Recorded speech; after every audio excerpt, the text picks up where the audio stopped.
Some people don't understand when it's time to leave.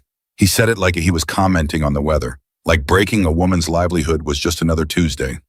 Mia Carter stood in the wreckage of everything her father had built, oil-stained concrete, shattered tools, 30 years of love, reduced to rubble in 20 minutes, and she didn't cry. She looked at the man who said it and made him a promise he didn't know she was making yet. If you're watching this, drop your city in the comments.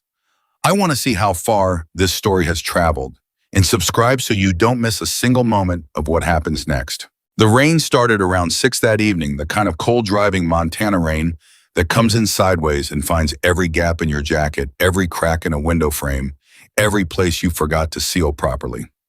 Mia Carter barely noticed it. She was underneath a 1987 Buick Riviera that belonged to old Harold Simmons, who was 81 years old, drove 4 miles to church every Sunday, and had told her 3 times this month that she was the spitting image of her daddy. She was not thinking about compliments or rain or anything beyond the transmission seal she was trying to coax back into alignment with her bare hands, and a flashlight held between her teeth. The shop was quiet the way it always got after 5. The radio in the corner played something country and low, more static than melody, because the antenna had been bent since last winter, and she hadn't gotten around to fixing it. That was the thing about running a shop alone. You fixed everyone else's problems first, and your own waited in line indefinitely. She heard the crunch of gravel in the lot and assumed it was Harold coming back to check on his car. Harold did that sometimes. He'd drop off the vehicle and then reappear an hour later, not because he didn't trust her, but because he was lonely and the shop was warm, and she always had coffee on. But it wasn't Harold's shuffling footsteps she heard. It was 3 sets of boots, deliberate and unhurried, the sound of men who had done this before. Mia rolled out from under the Buick and sat up, and she knew immediately. Not from anything specific she could name, just the way you know when something has shifted in the air around you, when the temperature of a room changes before anyone says a word. 3 men stood just inside the garage doors. 2 of them she didn't recognize. The third one she'd seen before, not here, not in the shop, but around town. He worked for the Voss Development Group. His name was Travis Holt, and he had the particular kind of face that belonged to men who delivered messages for people who were too important to deliver their own. "We're closed," Mia said. She stood up, wiped her hands on her work rag, and kept her voice even, controlled. Her father had taught her that too. Never let anyone see you flinch first. Travis Holt looked around the shop the way a buyer looks at a property he's already decided to purchase.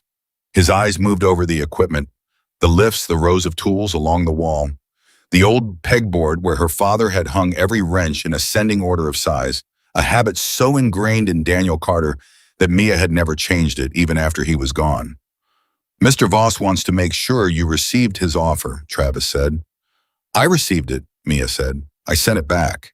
He thought there might have been a miscommunication. There wasn't. Travis nodded slowly, like she'd confirmed something he suspected. The 2 men behind him shifted their weight, and Mia noticed for the first time that one of them was holding something a length of pipe just loosely down at his side, the way you hold something when you want someone to notice it without making it a declaration. "Mr. Voss is prepared to increase the offer," Travis said, "substantially." "This shop isn't for sale," Mia said, "substantially or otherwise." "Ms. Carter." Travis stepped forward just enough to make the distance between them smaller than it should have been. "You're a young woman running a business that's losing money every single month. We've looked at your financials. You've got suppliers you're behind with equipment that's outdated by 15 years and a customer base that's aging out. You know what happens to shops like this? They close. The only question is whether they close on your terms or someone else's." Mia didn't answer right away, because the worst part of what he said wasn't the threat hidden under it. The worst part was that some of it was true. She knew the numbers. She lived with the numbers. Every night before she went to sleep, she ran them in her head, what she owed, what was coming in, how much runway she had left, whether she could make it through another winter. But none of that was Travis Holt's business. "Get out of my shop," she said. The change was immediate. Travis's expression didn't shift dramatically. It just settled into something harder. Something that had been waiting underneath the professional courtesy the whole time. He nodded at the 2 men behind him. What happened next took less than 4 minutes, and Mia would replay it for weeks afterward, each time catching something new, some details she'd missed in the chaos of it. One man went for the diagnostic machine, the computerized unit her father had saved up 2 years, To buy the one that had let him compete with the dealerships when dealerships started going digital. He didn't smash it with the pipe. He tipped it over slowly, deliberately, watching her face as he did it. And then he drove his boot through the screen. The other man went for the tool wall, her father's tools. Every socket wrench, every extension bar, every screwdriver and breaker bar and torque wrench, organized the way Daniel Carter had organized them since before Mia was born. He swept the entire bottom row off the pegboard with his forearm, metal clanging against concrete in a cascade that seemed to go on longer than physics should have allowed. Mia started forward and Travis Holt stepped directly into her path. "Some people don't understand when it's time to leave," he said. He said it quietly, almost gently, like advice between friends. She looked at him and she did not move and she did not speak, and whatever he saw in her face made him step back, just slightly, just enough that she noticed. They left the way they came. No hurry, no backward glances. Mia stood in the middle of her garage and looked at what was left. The Buick was untouched. They hadn't cared about Harold Simmons's transmission seal. They'd only cared about sending a message. The diagnostic machine was destroyed.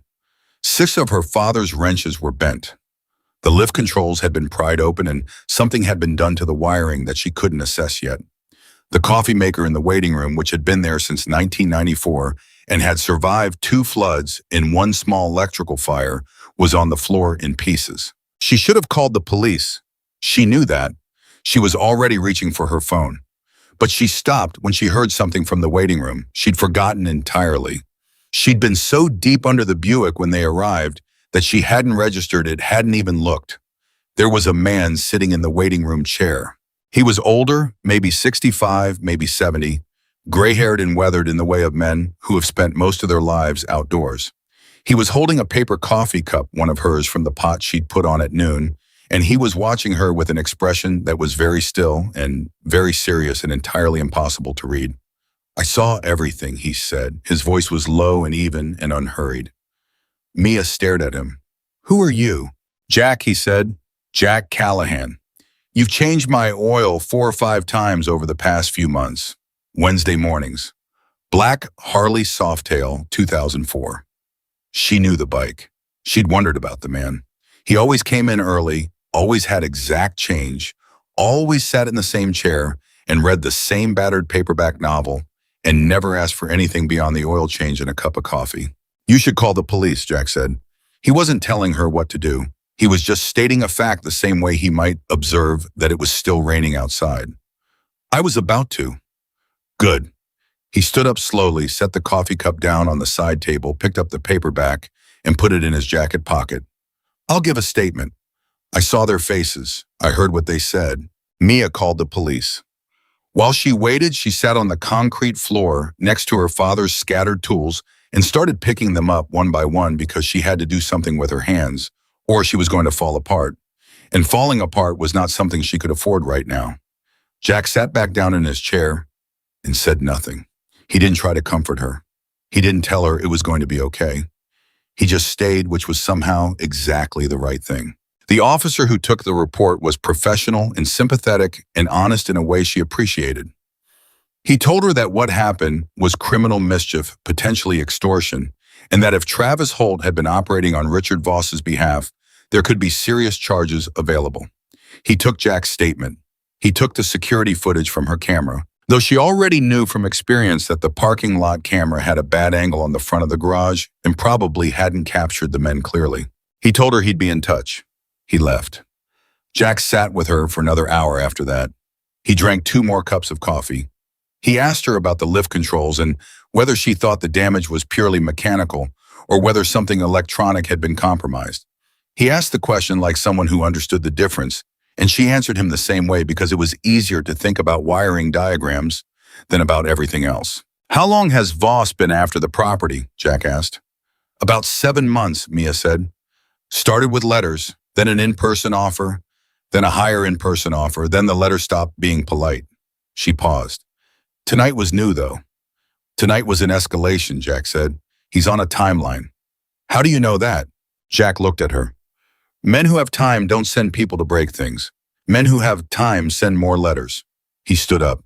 "I'll come back Wednesday. Try to get some sleep." She didn't sleep.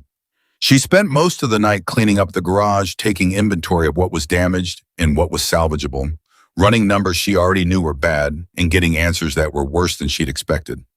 By morning, she had a list.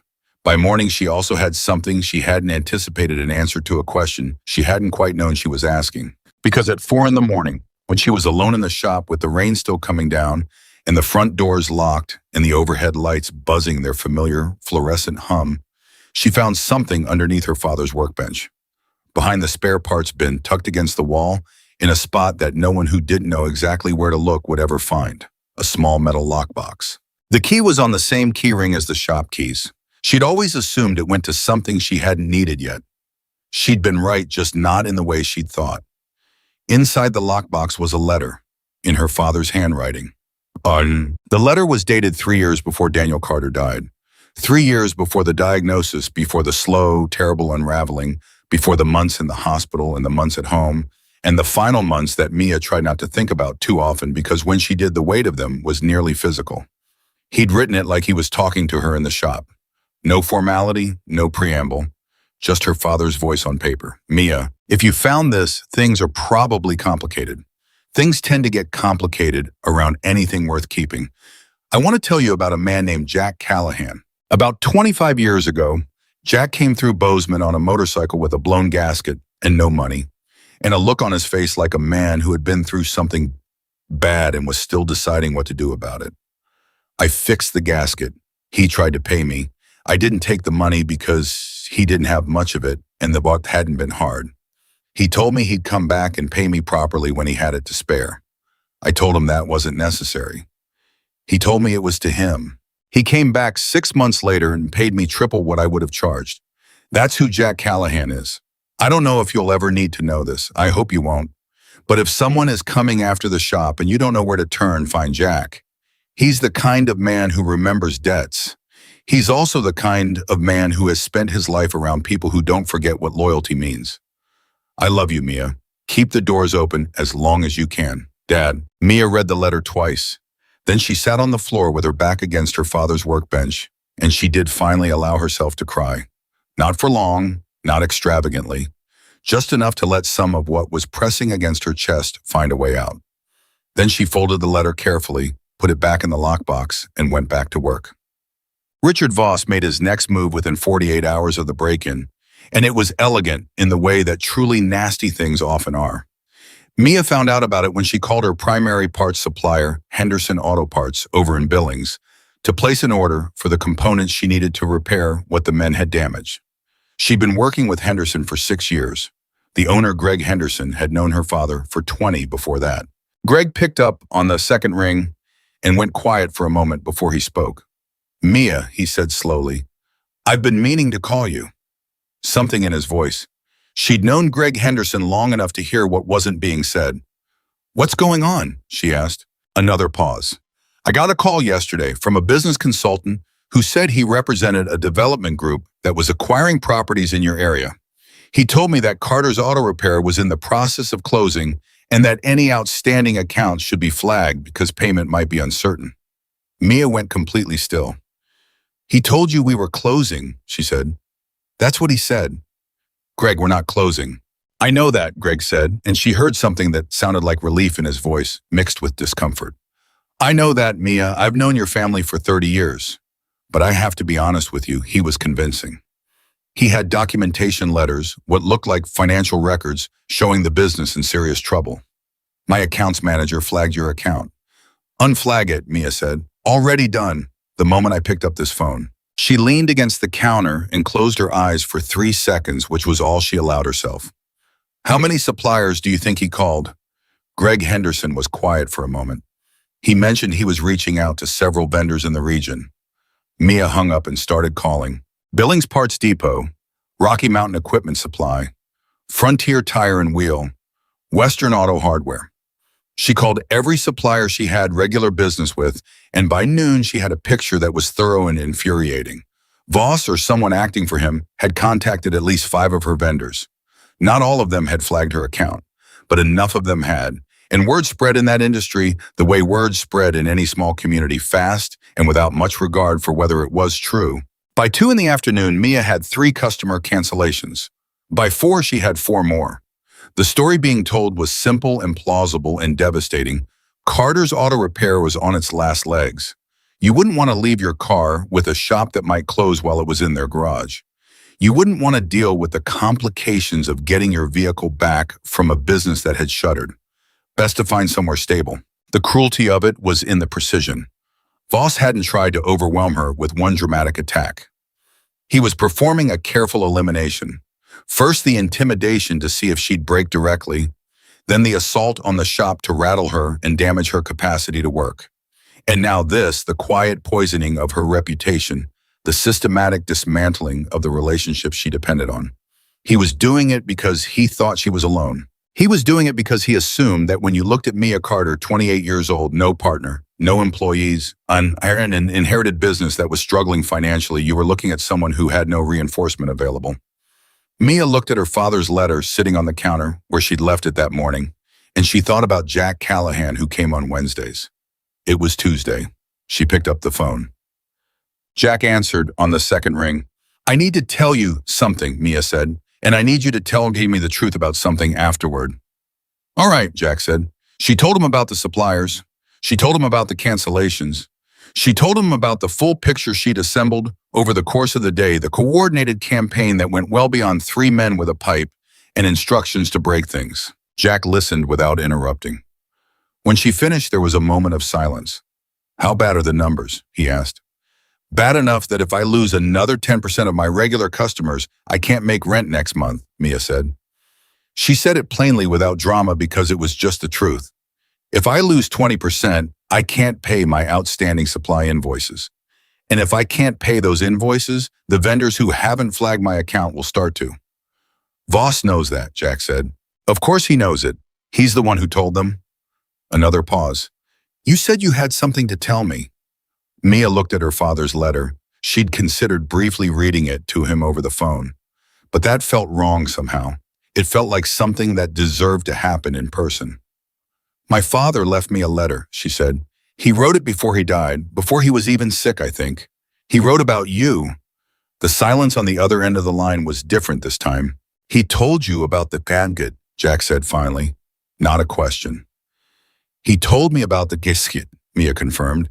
She heard him exhale slowly. When he spoke again, his voice was quieter. "I'll come in tonight," he said. "If that's all right." "That's all right," Mia said.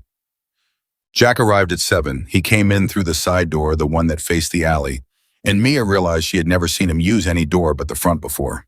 He moved differently than she'd noticed on his Wednesday visits, more deliberately, more aware of the space around him, checking angles the way someone checks angles when they've spent a long time in situations where angles mattered. She made coffee. They sat at her father's workbench, the only surface in the shop that hadn't been touched during the attack because the men had apparently decided it wasn't worth the effort to go after something that looked like a wooden relic. She showed him the letter. He read it slowly, holding the paper with both hands. When he finished, he set it down and looked at it for a moment longer, and Mia saw something move across his face that he didn't seem to be trying to conceal or manage. "He was a good man," Jack said. "He was the best man I've known," Mia said. Jack nodded. "I know you need to keep this place open. I know what it means." "It's all that's left of him," Mia said. "What the building, not the tools, the idea of it, the way he ran it, the way he believed that a shop should work, that a mechanic should treat people." "I know it doesn't sound like anything except exactly right," Jack said. They were quiet for a moment. "I need to be honest with you about who I am," Jack said, "or who I was." He wrapped his hands around his coffee cup. "I spent most of my life in an organization that the outside world has a lot of opinions about. Some of those opinions are earned, some of them are not. I've been retired for 8 years. I keep to myself. I come here on Wednesdays because your shop was the first place in this town that treated me like a regular person." He paused. "I have people I can call, men I trust, men who would come if I asked them to. I want to be clear that I'm not proposing anything illegal." "What are you proposing?" Mia asked. Jack looked at her steadily. "Presence, community, numbers. Richard Voss is doing what he's doing because he believes you're isolated. What I'm proposing is making that belief incorrect." "And these men you'd call," Mia said, "they'd be willing to do that. Some of them knew your father, Jack said. One of them a man named Ray. His wife's car broke down outside Bozeman 12 years ago. Your father drove 40 minutes to help her and wouldn't take a cent for it. Ray has mentioned that to me more than once over the years. Mia stared at him. My father helped a lot of people, she said slowly. He never talked about it. He just did it. That's usually how it goes, Jack said. The people who help without expecting anything don't usually advertise, but the people they help, they remember. He picked up his coffee cup. Your father built something here that wasn't in the equipment or the building. He built it in people. Mia sat with that for a moment. There's something else, Jack said. His voice shifted almost imperceptibly and she found herself paying more attention. I've been watching Voss since the first time you mentioned him to me, passively just paying attention. And I've heard some things that concern me. Concern you how? Mia asked. This isn't the first time he's done this, Jack said. The campaign he's running against you, the intimidation, the supplier pressure, the reputation damage. This is a pattern he's used before. There was a farm supply business in Livingston 4 years ago, a hardware store in Shelby 3 years ago, a small hotel in Hardin 2 years ago. All of them sold to Voss at below market prices after extended campaigns of exactly this kind. All of them thought they were fighting an isolated battle. Mia absorbed this. None of them knew about the others. None of them knew, Jack confirmed. That's how it works. You isolate the targets. You make each one feel like they're the only one struggling, the only one being squeezed, and eventually they give in because fighting alone is exhausting. But if they'd known about each other, then it would be a pattern, Jack said. And patterns can be investigated. Patterns can be proven. That's the difference. Mia looked at him for a long moment. You've been thinking about this for a while. Since the second Wednesday, I sat in that waiting room and listened to you tell a customer on the phone that you'd figure out a way to make the payment deadline work, Jack said. I know that look. I've seen it on people who are being worked on methodically and don't know it yet. Outside, the rain had stopped. The shop was very quiet around them, the kind of quiet that settles in after noise richer and more present than regular silence. What do we do first? Mia asked. Jack set down his coffee cup. First, you open the doors tomorrow morning at 7 a.m., the same as always. You call back every customer who canceled, and you tell them that Carter's Auto Repair is open operating normally, and that any rumors to the contrary are not accurate. You don't elaborate, you don't explain. You just state the fact, and you make it plain. And then I make some phone calls, Jack said, and then we start collecting information. Mia nodded slowly. These people he's done this to before. The farm supply place, the hardware store. They might be willing to talk. I think they've been waiting for someone to ask the right question, Jack said. He stood up, put on his jacket, picked up his coffee cup to carry it to the trash the way he always did. One more thing, Mia said. He stopped. The men who came here, she said. Travis Holt, the other two. Do you know them? Jack's expression didn't change exactly, but something settled in it. Something that was neither warm nor cold, but very focused. I know the type, he said. They'll come back if Voss tells them to. Men like that don't stop until there's a reason to stop. Which is why you said we need presence, Mia said. Numbers. Numbers change the math, Jack said. When Voss sends those men back, I want the math to be different. He put on his jacket, said goodnight, and walked out the side door. Mia sat alone in the shop for a long time after he left. She thought about her father, about the letter, about 30 years of small kindnesses, gaskets replaced, and tires changed, and strangers helped on roadsides, and payments accepted late without complaint, and about how none of those moments had seemed like anything at the time. Just her father being who he was, just Daniel Carter doing what he believed a person should do. She thought about Richard Voss, who had built a kind of power out of identifying people who were alone and picking them apart carefully. And she thought about what Jack had said. Your father built something here that wasn't in the equipment or the building. He built it in people. Mia picked up her father's letter, folded it, and put it back in the lockbox. Then she unlocked the front doors of the shop, pulled the sign from closed to open, and started making a list of every customer who had canceled. It was 9:30 at night. She didn't care. She was going to call every single one of them. And in the morning, she was going to open those doors at exactly 7 o'clock. And she was going to keep them open and she was going to make Richard Voss understand that he had made a significant error in his calculation about who Mia Carter was. He'd looked at her and seen a young woman alone with a failing business and no resources and no reinforcement. He'd seen correctly about the resources. He'd been wrong about everything else. Mia made 14 phone calls that night. She sat at her father's workbench with her list and her phone and a cup of coffee that went cold before she remembered to drink it, and she called every single customer who had canceled. She didn't rehearse what she was going to say. She didn't prepare a script. She just dialed and waited, and when someone picked up, she told them the truth in the simplest possible terms. "This is Mia Carter. Carter's Auto Repair is open. We are not closing. Whatever you heard, it isn't accurate, and I wanted you to hear that directly from me." Some of them were embarrassed. Old Pete Garland, who'd been bringing his pickup in twice a year since her father was still alive, stumbled over his words, trying to explain why he'd canceled talking about something he'd read online, something a friend had mentioned, and Mia could hear in his voice that he felt bad about it and was grateful to have an excuse to walk it back. "I'll reschedule first thing tomorrow," Pete said. "Mia, I'm sorry. I should have called you directly instead of listening to I should have just called." "It's okay, Pete," she said. "I'll see you tomorrow." Not all of them were Pete Garland.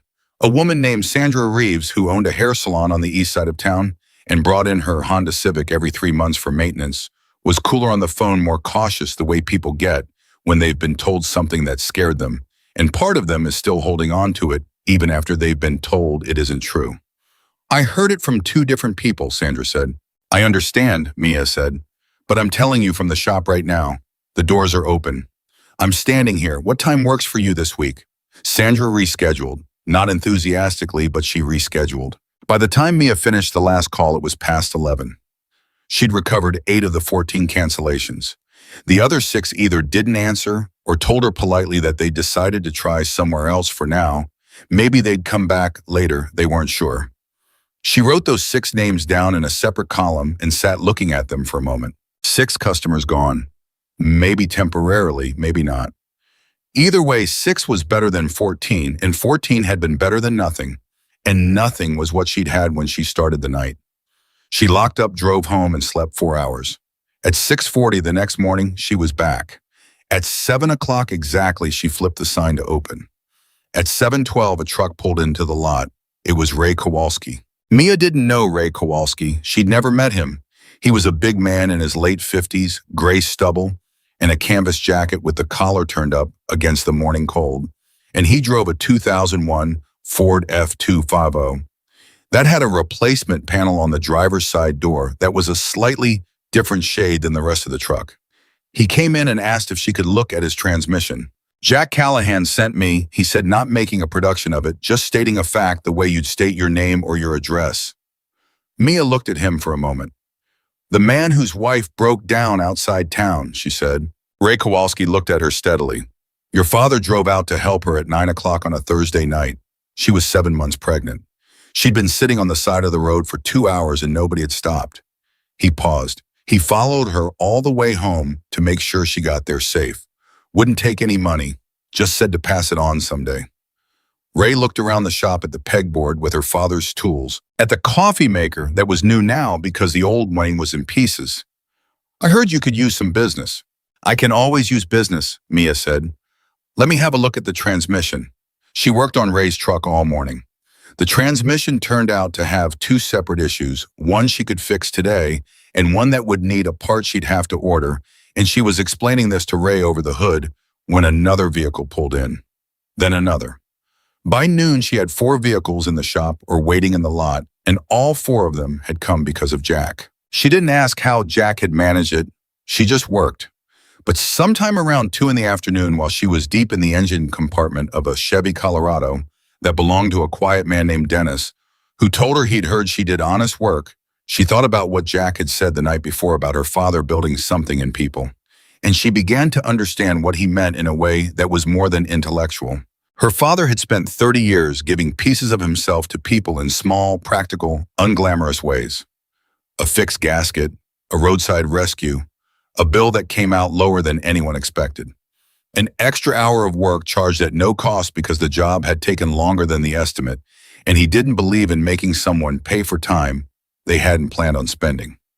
30 years of these moments scattered across communities and decades, and she had never known they were accumulating into something.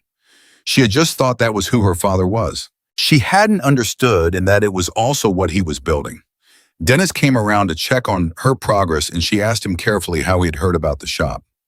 "Man named Jack," Dennis said. "He mentioned your father helped out a friend of his years back. Said the shop was worth supporting." He shrugged. "That's good enough for me." "Did you know my father?" Mia asked. Dennis shook his head. "Never met him, but Jack said he was the kind of man who helped people without making them feel bad about needing help." He paused like he was deciding whether to say the next part. "That's rarer than people think." Mia turned back to the engine and worked without speaking for a moment. "Yeah," she said finally.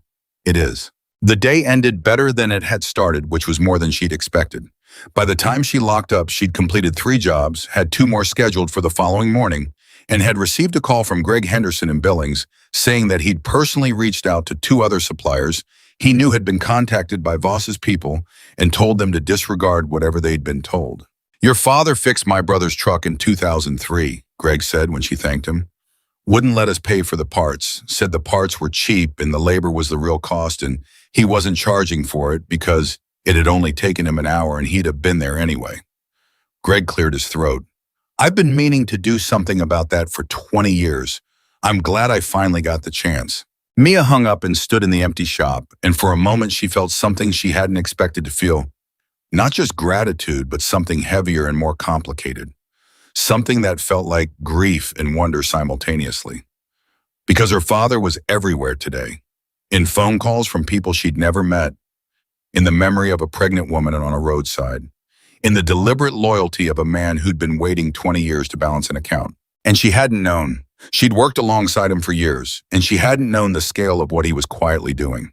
She sat down and allowed herself exactly 5 minutes of that feeling, and then she picked up her phone and called Jack. 4 jobs today," she said when he answered. "Ray's truck, Dennis's Colorado, and 2 others. Plus Greg Henderson made calls to 2 suppliers." "Good," Jack said. He sounded like a man crossing items off a list. "How many people are you calling?" Mia asked. "Enough," Jack said. "How are your finances right now, honestly?" She gave him the honest number. It was not a comfortable number to say out loud, but she said it. "You can hold for about 3 weeks at current revenue before you hit a wall," Jack said. "About that." "Then we have 3 weeks to change the picture significantly," Jack said. "That's enough time." "For what?" "I've been making calls about Voss," Jack said. "The hardware store in Shelby, the hotel in Hardin, the farm supply business in Livingston. I found the owners." Mia went still. "You talked to them?" "All 3, Jack said. And Mia, every one of them, said the same thing." "What?" "That when it was happening to them, they felt completely alone. And that if they'd known someone else was going through it, they would have fought harder." He paused. 2 of them still have documentation. Letters, emails. One of them recorded a phone conversation with someone who turned out to be working for Voss. He recorded it because he didn't know what else to do. And he was scared, and he thought maybe someday he'd need proof. Mia felt something tighten in her chest. He never used it.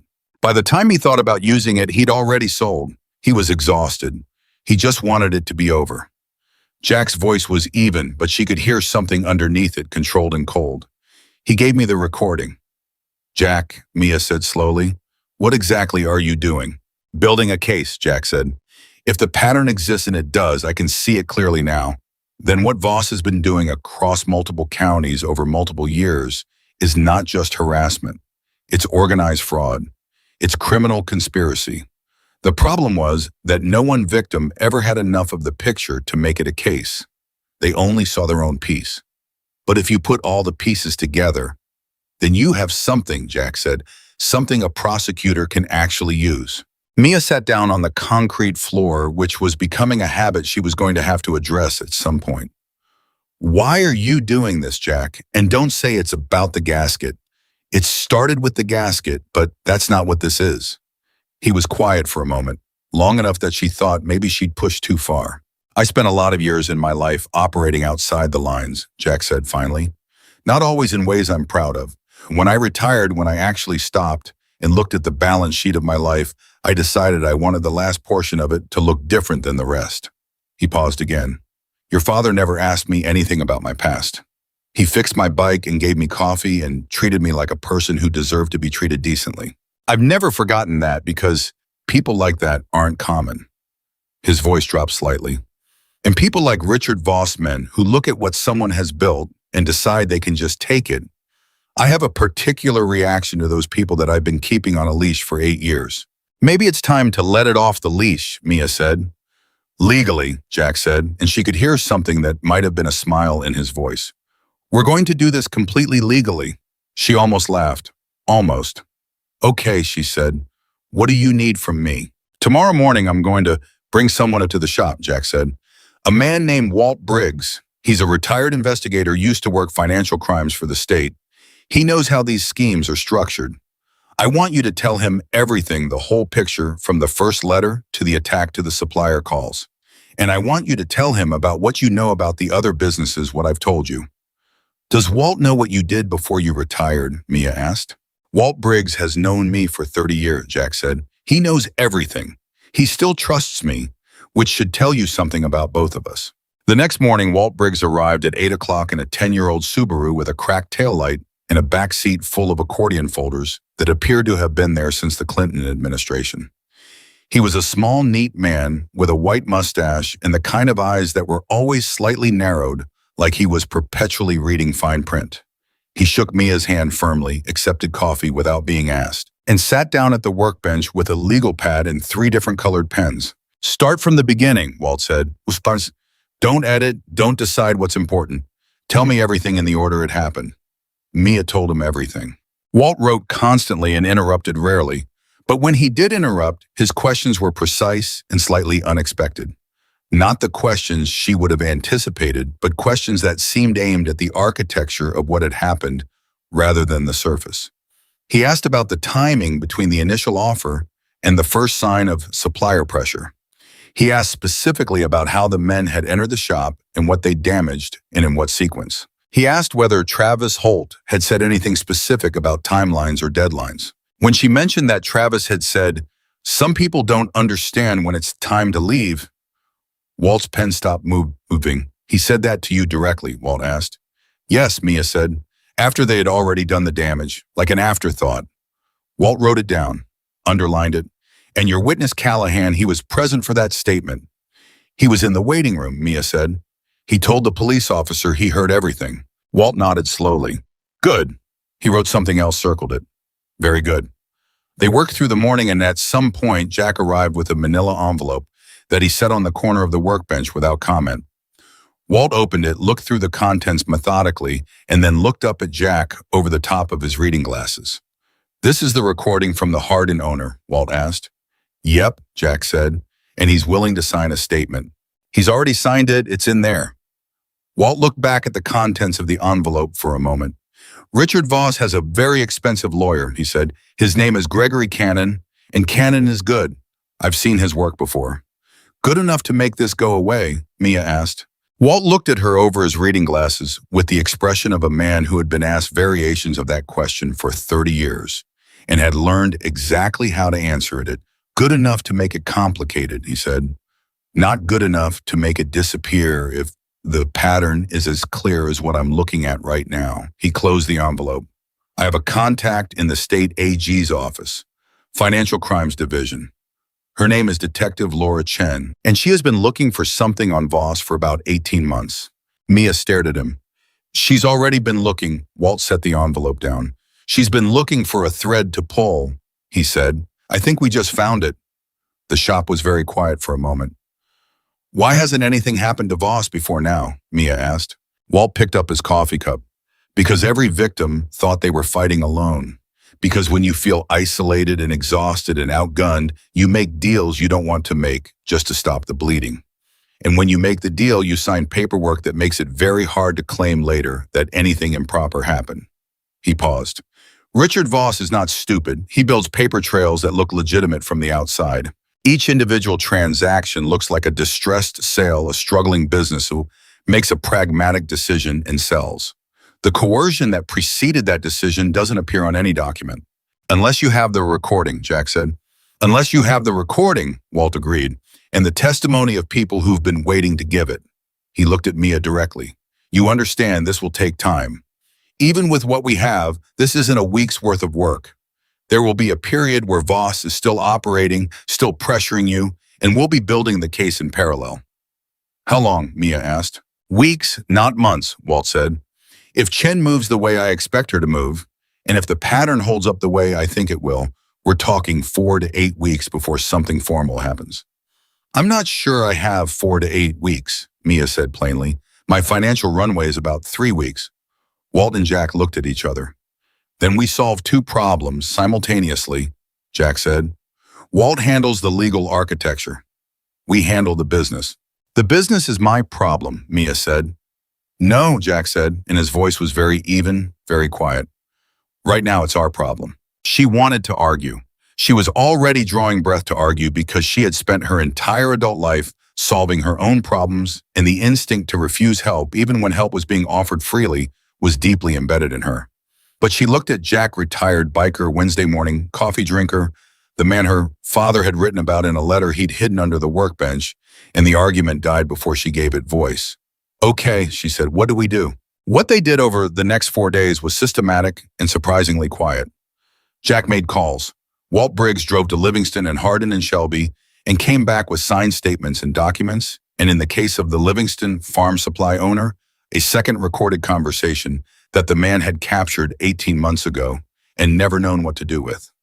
Mia opened the shop every morning, worked every job that came in, and received a steadily increasing number of customers who had been referred by people she'd never met, but who all seemed to have some connection to Jack or to her father's history of small kindnesses.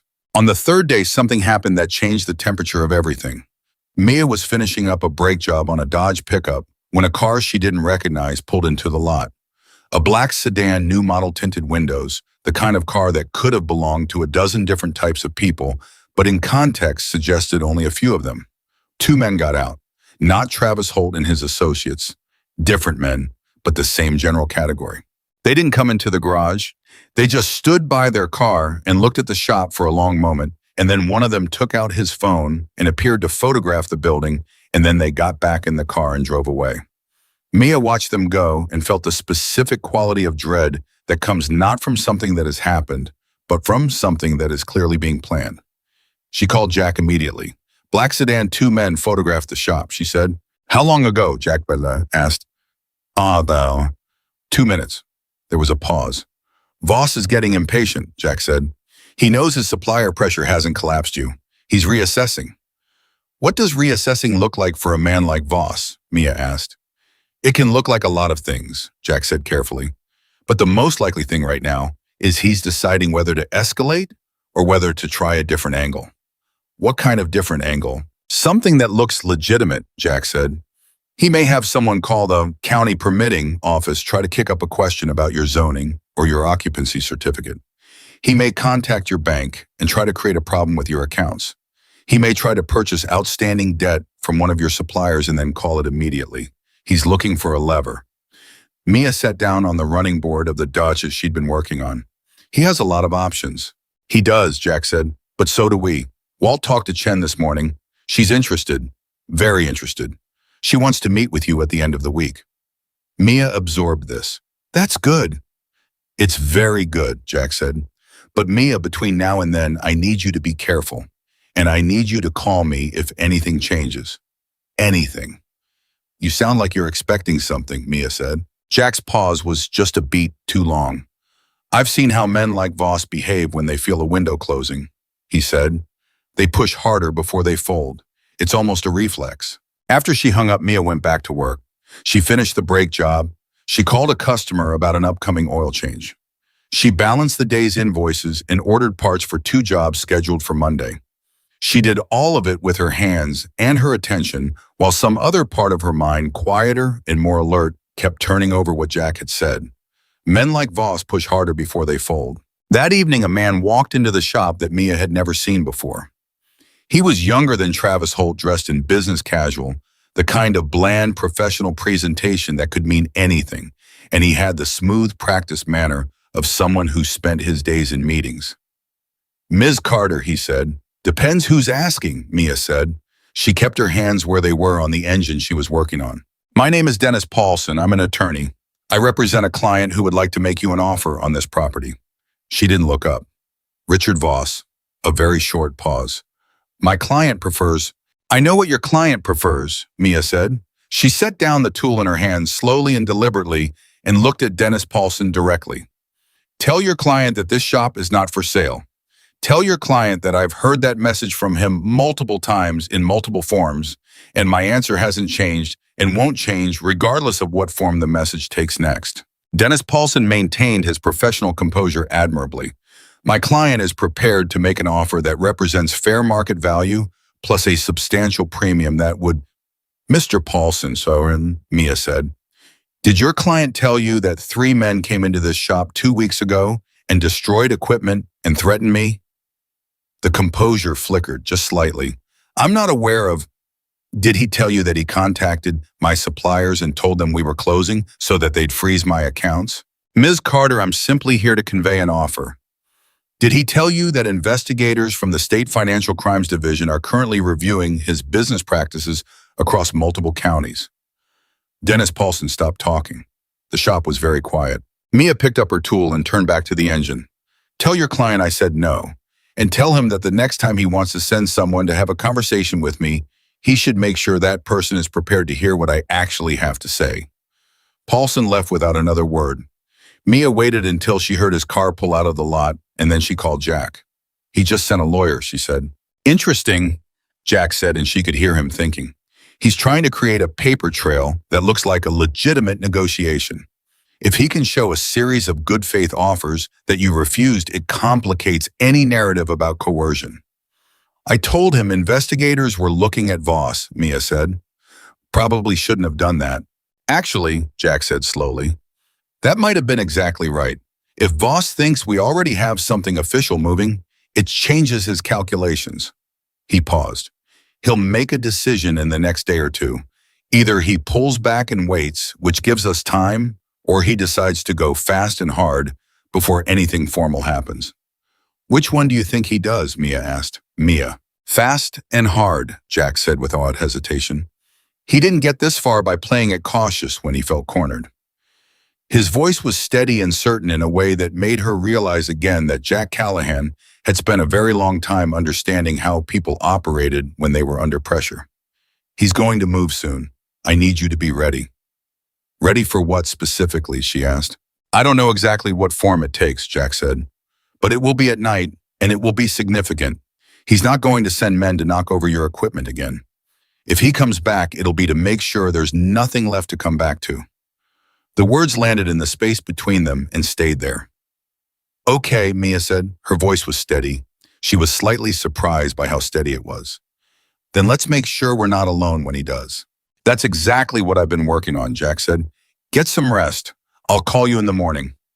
She didn't rest. She sat in the shop with the lights on until 11 o'clock, doing paperwork she didn't strictly need to do right now, listening to the highway, outside watching the parking lot through the garage windows. Nothing came. No cars, no footsteps, nothing but the ordinary sounds of a Tuesday night. At 11, she went home. At 2 in the morning, her phone rang. It was a number she didn't recognize. She answered anyway because you don't ignore calls at 2 in the morning when you've been told to expect something. Mrs. Carter? The voice was male, older, with a regional accent she couldn't immediately place. My name is Frank Dempsey. I own the hardware store in Shelby, the one Voss took. Mia sat up. Mr. Dempsey, Jack Callahan gave me your number and told me to call if I had something you needed to know tonight. His voice was tight. Not frightened exactly, but close to it, the voice of a man who had been frightened for a long time and was now moving through it towards something. I've been watching Voss's company. I know some of the people who work for him, not management, just drivers, people who move equipment and materials. One of them is a cousin of mine by marriage. We don't speak often. Okay, Mia said. He called me an hour ago, Frank Dempsey said. He said he'd been asked today to be available tomorrow night, late, for what he was told was a demolition job. A pause. He said the address was in your area. He didn't know more than that. Mia was already out of bed, already reaching for her jacket. Mr. Dempsey, she said. Thank you. You didn't have to call. Yes, I did, Frank Dempsey said, and his voice was different now. quieter and more settled, like a man who has been carrying something for a long time and has finally set it down more solid. Voss took everything my wife and I built over 22 years. I should have fought harder. I didn't know how then. He paused.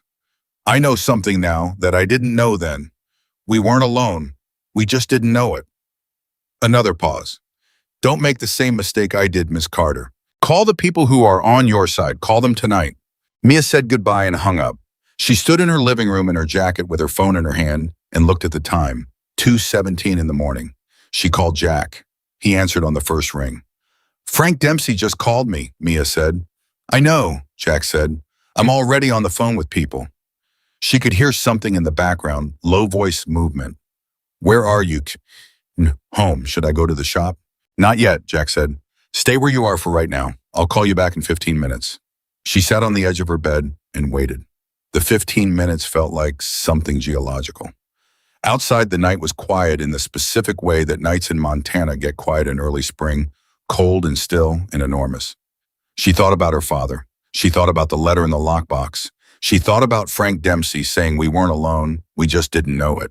Her phone rang. 12 minutes, not 15. Here's what's happening, Jack said. I've talked to people. They'll be in position by tomorrow night.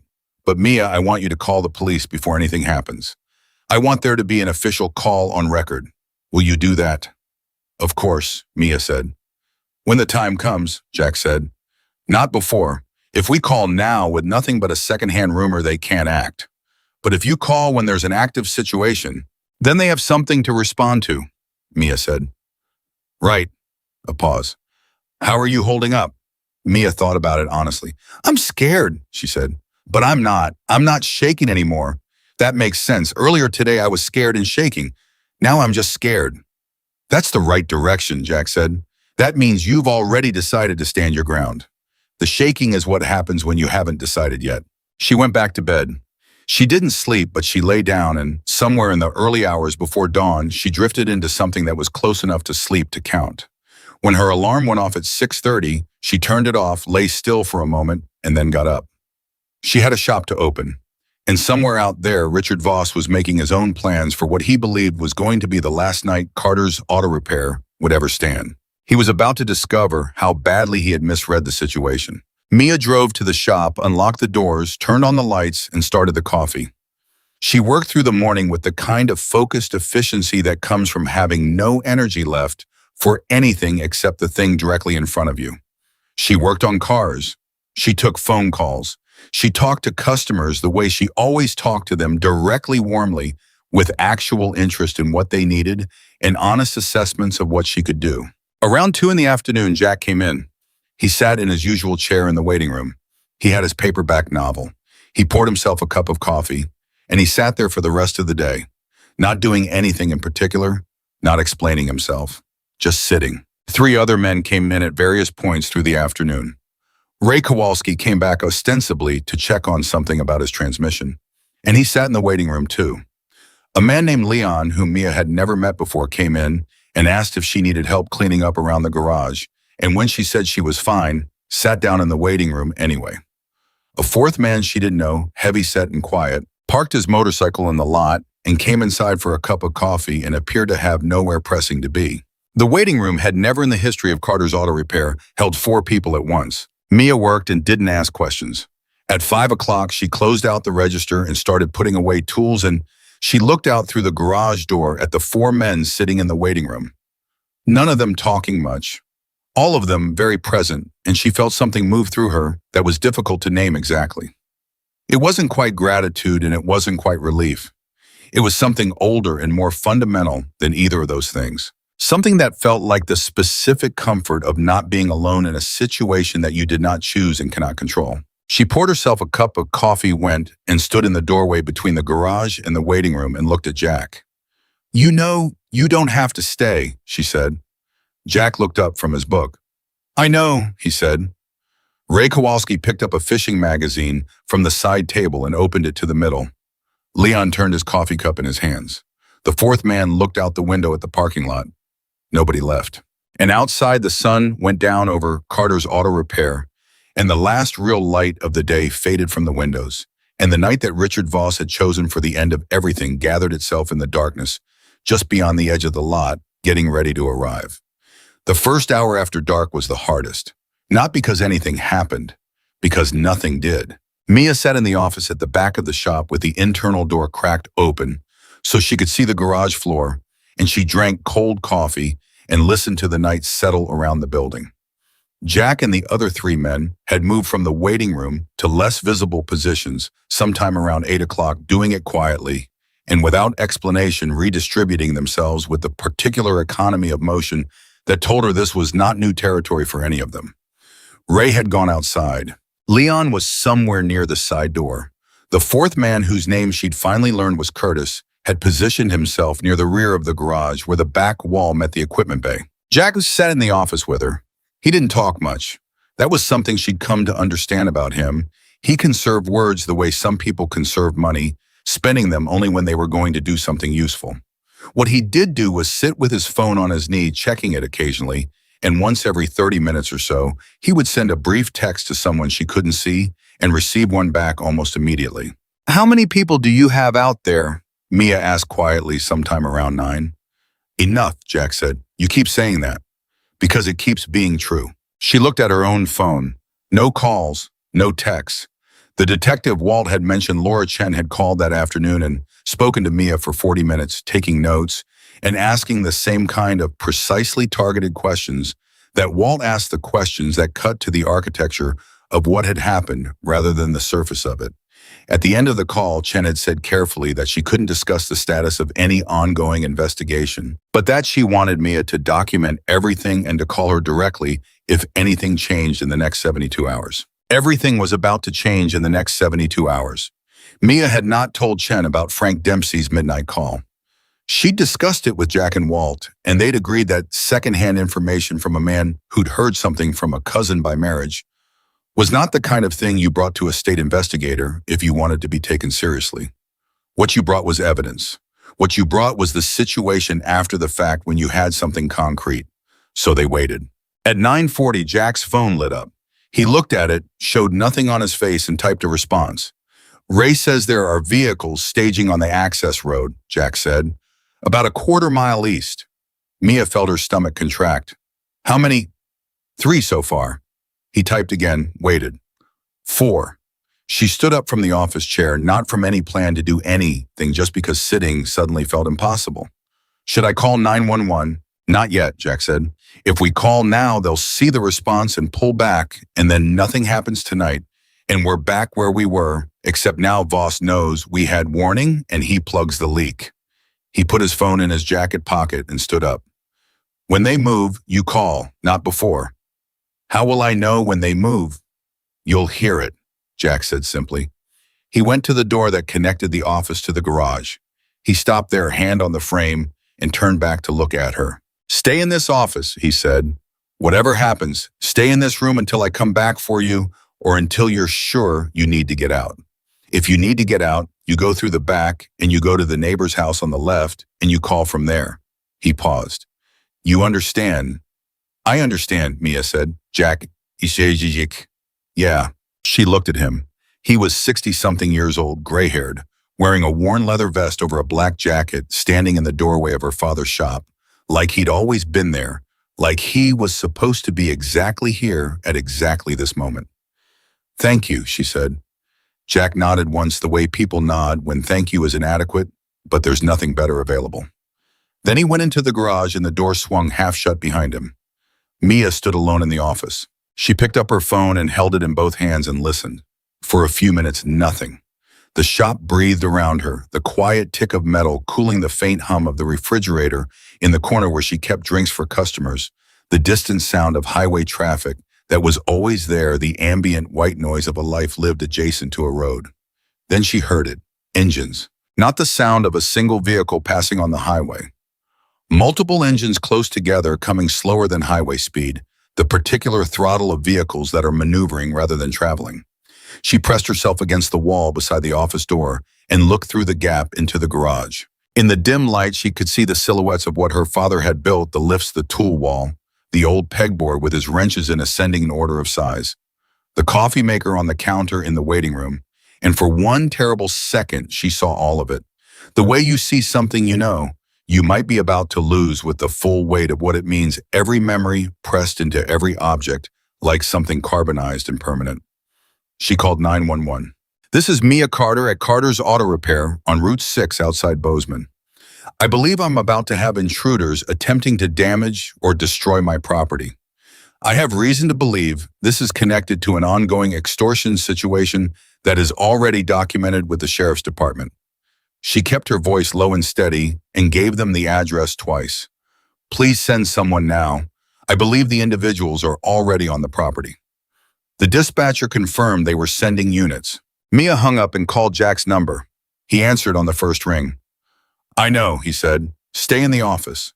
The line stayed open. She could hear background sounds through it, movement, the low voices of men communicating in short fragments, and she pressed it to her ear and stayed against the wall and waited. What she heard next was not what she'd expected. She'd expected the crash of breaking glass, the sound of the front door being forced, some dramatic physical rupture. Instead, what she heard was voices outside, muffled, she couldn't make out words, and then silence, and then a different sound entirely. Motorcycles. Not the rumble of approaching vehicles. These were already there, she realized, already in position. The sound had been building for 30 seconds, and she hadn't recognized it for what it was, because it had started at the edge of perception and grown steadily the way a sound does when you're hearing more and more sources of it joining together. One engine, then 3, then 6, then a dozen and counting. The sound wasn't moving, it was stationary surrounding. It was the specific acoustics of multiple motorcycles idling, distributed across multiple positions, creating an envelope of sound that surrounded the property on at least 3 sides from what she could tell. Through the open phone line, she heard Jack say very clearly to someone who was not her, "Tell them to hold where they are. Nobody moves until I say." And then a different voice from somewhere much closer than the phone, from just outside the garage mail, and raised and carrying an edge of something that wasn't quite panic but was adjacent to it. What the hell is this? Mia moved to the garage door, just to the edge of it, far enough that she could see the front of the building through the row of small windows above the equipment bay. The lot outside was not dark. She hadn't expected that. Somehow in her mind, the scene had been dark-shadowed vehicles, men in the dark, the ambiguity of middle-of-the-night shapes. But the men outside had brought their own light work lights on equipment, and those lights were now illuminating something they had not accounted for. The lot, the access road, the perimeter of the property, it was ringed with motorcycles. Not dozens, more than dozens.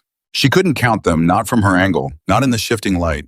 But they were everywhere she could see, parked and idling, their riders sitting in complete stillness. Engines running, not moving, not threatening, just present in a way that was more powerful than any threat. Travis Holt was there. She could see him from the window.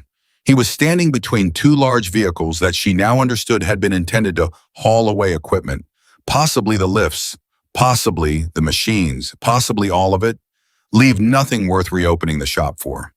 He was standing very still, looking at the perimeter of motorcycles, and even from this distance, she could read his posture. A man rapidly recalculating a situation that has completely contradicted everything he was told to expect.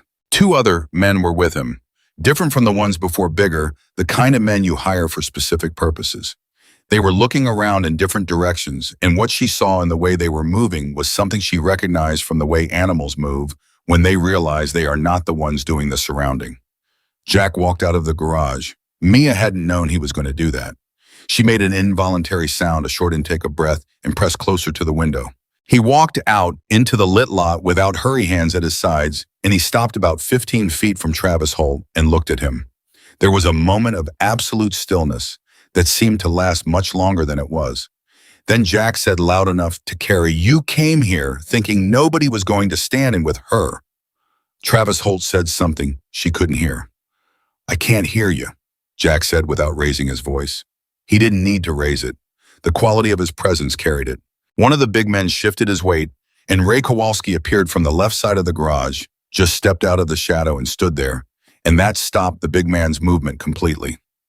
Travis Holt said something else louder this time, something with the word lawyer in it, and Jack nodded like this was completely expected and entirely uninteresting. "You're going to want to call that lawyer," Jack said, "but you're not going to want to touch anything that belongs to Mia Carter tonight." Or any other night. The idling engines filled the silence around that statement. Travis Holt looked around at the motorcycles, the real number of them settling into his comprehension, the full weight of how badly his intelligence on this situation had failed him, and something changed in his posture. Not dramatically, not a collapse, just a slow deflation like a tire losing pressure, the kind of change that comes when someone realizes they have walked into something they cannot exit the way they planned. "This isn't over," Travis said. "No," Jack agreed. "It isn't, but tonight is." The sound of police sirens reached them about 90 seconds later, 3 units coming from the highway. Their lights swept across the lot in oscillating blue and red, and Mia watched Travis Holt's face in that strobing light and saw him make a calculation she recognized even from this distance. Travis and his men did not run. Running would have been worse. They stayed where they were, and when the officers arrived, Travis produced identification and adopted the practiced composure of someone who had been in difficult situations before and knew how to perform innocence.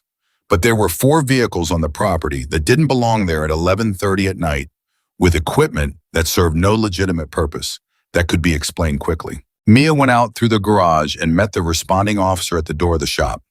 The officer's name was Petrakis. She could see it on his badge, and he took one look at the situation in the lot and put his hand on his radio before he even spoke to her. "Ma'am," he said, "can you tell me what's happening here?" "These men entered my property tonight with equipment I believe was intended to damage or destroy my business," Mia said. She had never been so calm in her life. The calm was not natural, it was manufactured from necessity, but it felt real from the outside, and that was what mattered. "I have a file with your department from 2 weeks ago about a prior incident. I've also been in contact with the State Financial Crimes Division about a connected case. I can give you Detective Walt Briggs's number and Detective Laura Chen's number at the 80s office." Officer Petrakis looked at her for a moment with the expression of a man recalibrating. "You've already been in contact with the AG's office," he said. "Since yesterday," Mia said. He got on his radio. It took 40 minutes for everything to sort itself into the shape that legal situations eventually take when there are enough witnesses and enough officials present. Travis Holt and his 2 associates were detained for questioning. The vehicles were photographed and documented. 3 officers walked the perimeter taking notes, and one of them stopped at the equipment in the largest vehicle and spent a long time photographing it with his phone before he called something in on his radio that she couldn't hear clearly. Jack stood near the garage doors during all of this. He wasn't involved in the police conversations. He'd pulled slightly back, giving Mia the space to be the one talking, which she understood was deliberate and right. But he was there, and every time she glanced in his direction, his eyes were steady and on her, a fixed point, in a scene that was otherwise constantly in motion. At some point during the police activity, she noticed that the motorcycles were gone. Not some of them, all of them. The perimeter had dissolved back into the night without her noticing, when as quietly as it had assembled, and now the lot held only police vehicles and the 4 cars that had come with Travis Holt's group, and the night beyond the lot was just dark again. She found Jack standing near the garage side door while an officer took Petrakis' place, running through questions with her. "They left," she said quietly during a moment when Petrakis had stepped away to make a call. "They did what they came to do," Jack said. "Standing witness. Once the police arrived, standing witness was done." "Who were they all?" Mia asked. "I counted Jack. There were a lot of them." "People who came when I called," Jack said. "Men you rode with." "Some of them," Jack said. "Some of them are men who heard what was happening and wanted to be here. Word traveled faster than I expected." He paused. "Your father's name came up a lot in the calls I made. More than I'd anticipated. People remembered him." Mia looked out at the lot. "He would have hated this," she said. "The drama of it. He hated drama. He was the most quietly lived person I've ever known." "Quiet people leave loud marks," Jack said. "They just don't do it on purpose." Officer Petrakis came back. Travis Holt and the 2 men with him were being transported for formal questioning in connection with the prior incident, he told her, and the vehicles and equipment would be held pending investigation. He gave her a card with a case number. He told her she'd hear from the department within 48 hours. When the last police vehicle left the lot, Mia stood alone outside her shop for the first time since before 11 o'clock. The night was cold and very still. The lot lights buzzed. Somewhere down the highway, a truck was running a long, flat stretch, the sound of it receding into distance until it disappeared. She went back inside. Jack came in behind her. Ray and Leon were already there, standing in the waiting room, and Curtis was in the garage checking that nothing had been disturbed. "Nothing touched," Curtis said, coming through the door. "They never got past the lot." Mia sat down on the stool behind the counter. Her hands, she noticed, were shaking now. They hadn't shaken during any of it, not when she called 911, not when she spoke to the officers, not when she was watching Travis Holt from the window. But now, in the aftermath, with the immediate crisis resolved and nothing left to hold herself rigid against her hands, were making small, involuntary movements she couldn't stop. Ray saw it and went to the coffee maker without being asked. He poured a cup and set it in front of her. "It hits you after," he said. "That's normal." "Is it?" Mia Ma asked. "Every time," Ray said. She wrapped both hands around the coffee cup and held it and let the shaking work through her while the four men moved around the waiting room, checking their phones, talking quietly to each other in fragments she wasn't trying to follow. After a few minutes, the shaking stopped. "They're going to tell Voss what happened tonight," Mia said. "Travis Holt, whenever they let him go. He's going to tell Voss that his plan fell apart." "Yes," Jack said. He was standing near the window that faced the lot, looking out at the empty space where the motorcycles had been. "What does Voss do when he hears that?" Jack turned from the window. "He panics," he said, "or he calculates. Voss is a calculator, not a panic person. But even calculators, when they've been miscalculating badly enough for long enough, can end up doing things that look a lot like panic." He sat down. "He's going to try to make this go away. He's going to try to create some kind of arrangement that insulates him from what happened tonight. He's going to try to blame Travis Holt," Mia said. Jack looked at her steadily. "That's exactly what he's going to try to do. He's going to say Travis acted independently, that he had no knowledge, that whatever his employees did was outside the scope." "Yes," Jack said. "Which is why the recording matters, which is why the documentation from the other businesses matters. Because if he can successfully position himself as an uninvolved party whose employee went rogue, the whole thing becomes much harder to prosecute." He leaned forward. "Chen needs to move quickly. If she can get to Travis Holt before Voss's lawyer does, before Holt has been given a script, that's the window." Mia looked at her phone. It was 12:47 in the morning. She called Walt Briggs. He answered on the second ring, which told her he had been awake and waiting. "I know," Walt said. "Jack already texted me. How are you?" "Fine," Mia said. "Walt, we need Chen to move on Travis Holt before Voss can manage the situation. If she can talk to him tonight." "I already called her," Walt said. "The moment I heard police were on scene. She's aware." A brief pause. Mia, tonight was significant. What happened at that lot, 4 vehicles, that equipment, the timing, that's not ambiguous. That's not something Voss can explain away as a misunderstanding. "He's going to try." "He's going to try," Walt agreed. "But there are police reports now. There are photographs of the equipment. There are officers who can testify to what they found. And there are 40 or 50 witnesses who were on that property who watched it all happen." He paused. "You did good tonight. You held it together." "I had help," Mia said. "That's kind of the point, isn't it?" Walt said. After she hung up, the shop went quiet again. Ray and Leon said their goodnights and left. Curtis shook her hand at the door, a firm, brief grip, and told her she had a good shop. She thanked him and watched him walk to his motorcycle. Jack was the last to leave. He put on his jacket.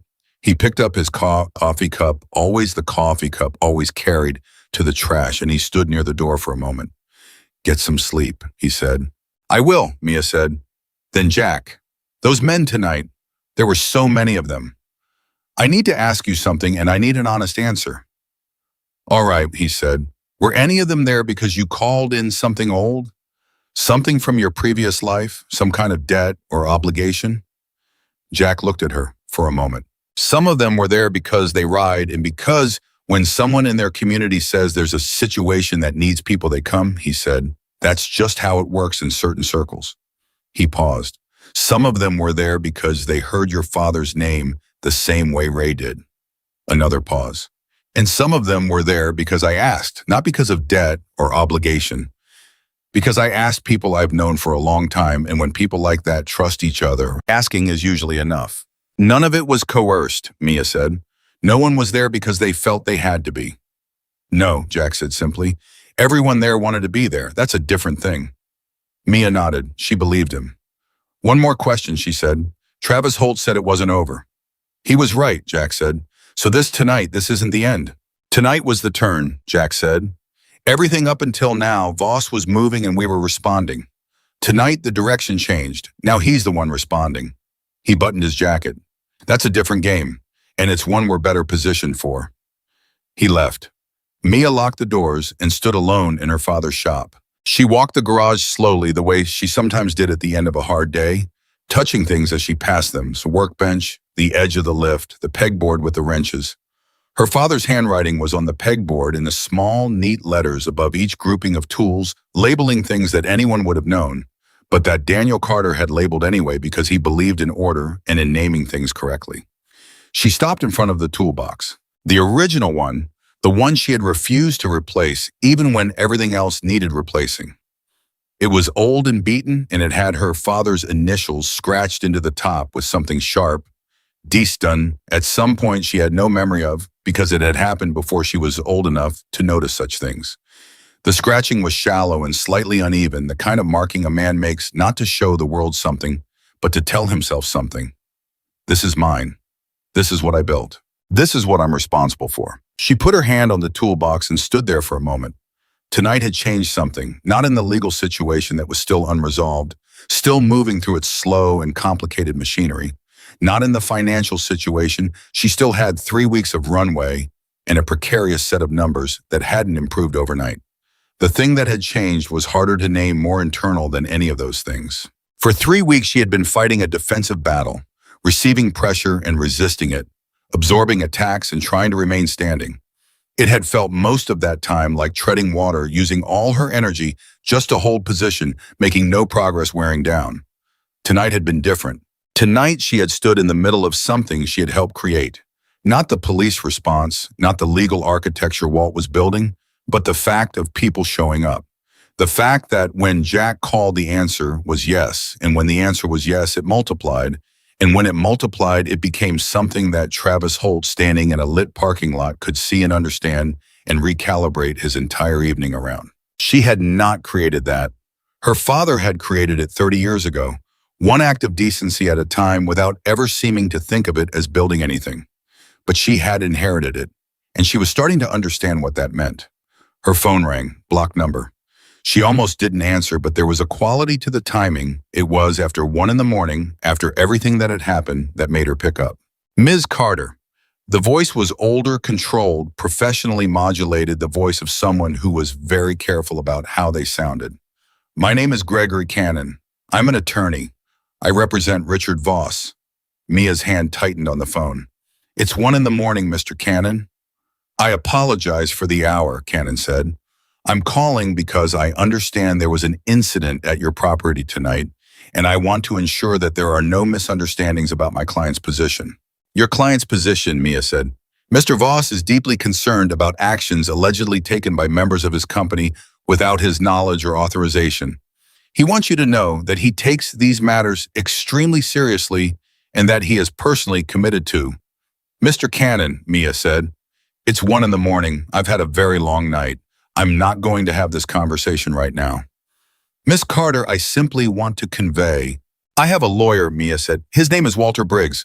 Please call him. She paused. Also, you should know that I've been speaking with Detective Laura Chen at the State AG's office about your client's business practices. If you don't already know who she is, you should find out. She let that sit for exactly 2 seconds. Good night, Mr. Cannon. She hung up.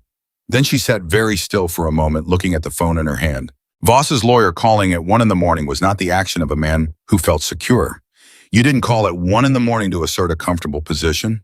You called at 1 a.m. because something had happened that scared you, and you were trying to get ahead of it before the morning brought it more fully into the light.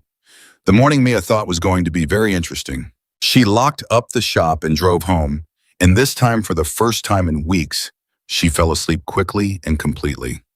She didn't dream, or if she did, she didn't remember it. What she didn't know yet, what neither she nor Jack nor Walt Briggs knew, at 1:23 in the morning when she pulled out of the lot, was what was already happening 60 miles away in a corporate office building in Bozeman, in a room where Richard Voss was having a conversation that was going to change everything. Not the conversation with Gregory Cannon, who was sitting across from him at the conference table trying very hard to project calm he did not feel.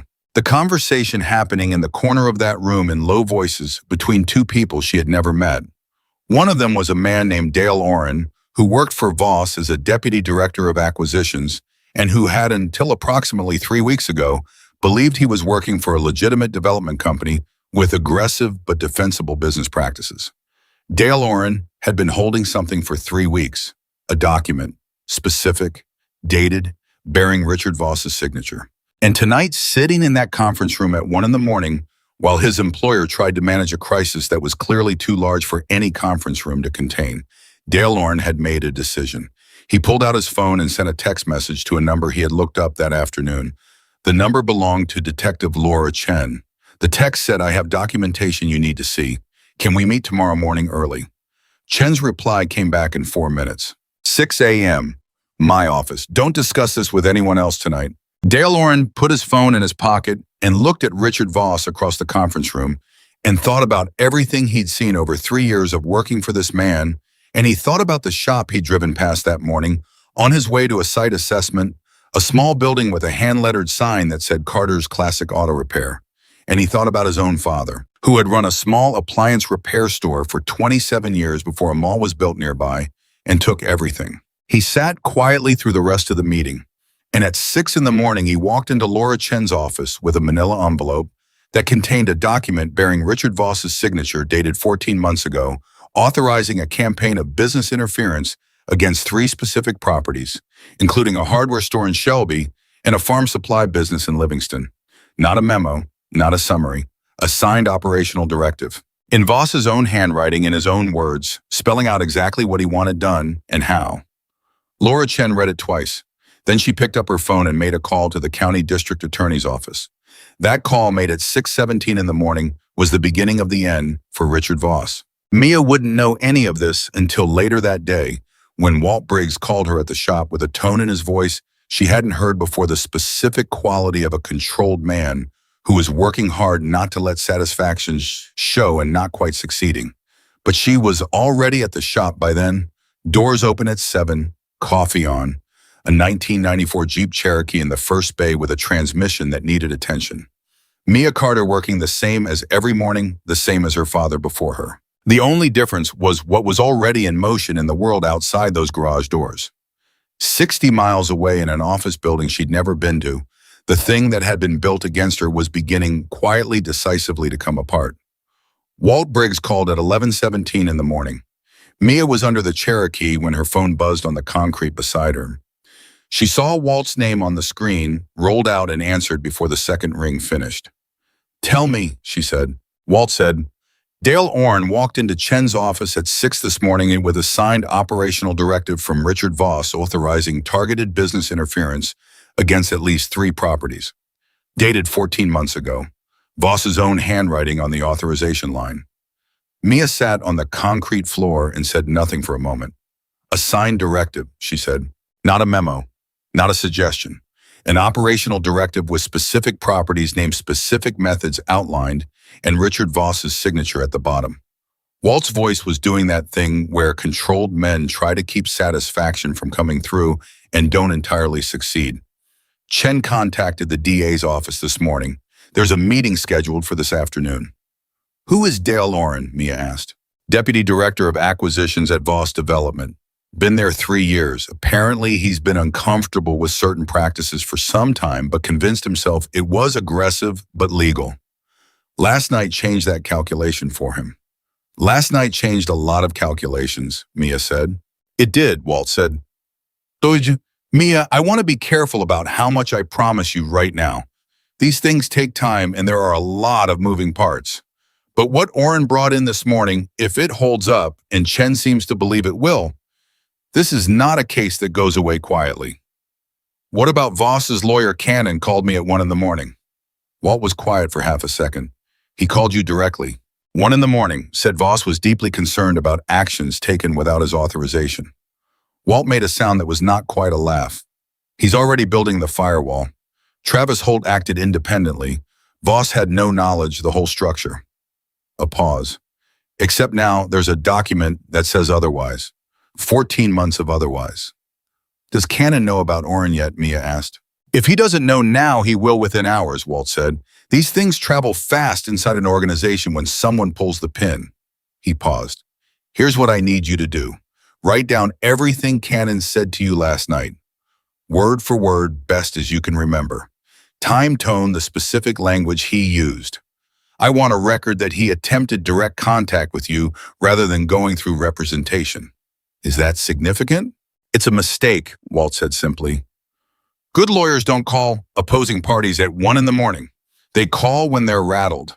I want documentation that Gregory Cannon was rattled at 1 a.m. After she hung up, Mia sat on the concrete for another minute, not moving, not thinking in any coherent sense. Just absorbing. Her hands were still slightly marked with grease from the Cherokee, and she looked at them in an abstract way. These hands that were her father's hands in miniature, the same long fingers, the same calluses in roughly the same places built by the same kind of work over years. She thought about Dale Oren, a man she'd never met sitting in a conference room at 1 a.m, watching his employer try to manage a crisis and making a decision. She thought about what it cost to make that decision, the job, the income, the professional relationships, the sense of complicity that had probably been building for 3 years and had finally become too heavy to carry. She didn't know Dale Oren, but she thought she understood him. People reach moments where continuing to look away cost more than they were willing to pay. Her father had understood that. Her father had never been the kind of man who looked away, and he'd never made a production of it, never announced it, just quietly and consistently failed to look away whenever looking away would have been easier. She got up, went to the sink, washed her hands, and went back to work on the Cherokee. The transmission wasn't going to fix itself. By early afternoon, 3 things had happened that she didn't anticipate.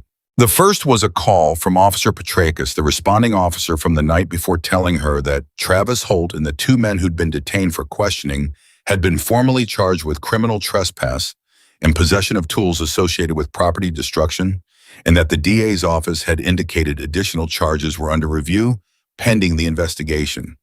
His voice as he said this had the specific flatness of a professional man who was trying not to editorialize but was finding it difficult. You should also know, Petrakis said, that we got a call this morning from a lawyer named Cannon who wanted to discuss the events of last night. The DA's office took the call. A pause that lasted exactly as long as it needed to. They were not particularly receptive. Thank you, Officer Petrakis, Mia said. Carter's Auto Repair, Petrakis said. Your father fixed my patrol car once. County vehicle, bad alternator about 12 years ago. He billed us for parts only. Said he didn't charge for labor on vehicles that serve the public. A brief pause. I always meant to come back and tell him that mattered. Mia pressed her lips together for a moment. I'll pass that along, she said quietly, which was the only thing she could say. The second thing that happened was Frank Dempsey calling from Shelby. Not a 2 a.m. call this time. A daytime call, his voice different in the daylight hours, less tight, more like a man who had slept and eaten and breathed, who had made his decision the night before and had woken up on the other side of it and found it solid. I heard it went all right last night, Frank said. It went all right, Mia confirmed. Good. A pause. I called the 2 other owners, the hotel in Hardin Della Monroe and the farm supply Tom Kessler. They both want to give formal statements. They'd been waiting for someone to build enough of a structure that their statements would land somewhere that mattered. His voice shifted slightly. Chen's office called me this morning. Her office, not an assistant, not a clerk. Her directly. She's moving fast, Mia said. She said the directive Oren brought in specifically names my property, Frank said. By address, by owner name, with a specific timeline and a specific methodology. His voice was level, but underneath the level there was something Mia recognized as the sound of a man reaching the edge of what he can contain without his voice breaking and holding on just enough. 22 years, Mia. My father started that store before I was born, handed it to me when I was 31. We had the best hardware selection between Billings and Great Falls. People drove 40 minutes to shop there. He stopped for a moment. Voss named my store in a document like it was a chess piece. Frank, Mia said. I know, he said. I know, it's done now. I needed to say that. A breath. Chen says we're what she needed, the three of us plus you. 4 separate properties, same methodology documented. That's a pattern that a jury can follow. It won't bring your store back, Mia said. No, Frank said, but it might mean he can't do it to the next person. And that's worth something. A pause. Your father would have made the same call, I think, reaching out to warn someone even when you can't fix your own situation. Yeah, Mia said, he would have, Emma. The third thing that happened in the early afternoon was the one she had least expected. Richard Voss called her himself. Not through Cannon, not through Travis Holt, or a deputy, or an intermediary. Richard Voss, whose number she had never had before, and whose voice she had never heard, called her personal cell phone at 2:14 in the afternoon. She almost let it go to voicemail. She had her hand hovering over the decline button, and then she thought about what Walt had said about Cannon calling at 1 in the morning, that it was the action of a rattled man, and she thought about what it meant that Voss himself was calling, now mid-afternoon, presumably, while his lawyer was somewhere trying to prevent exactly this. She answered, Miss Carter.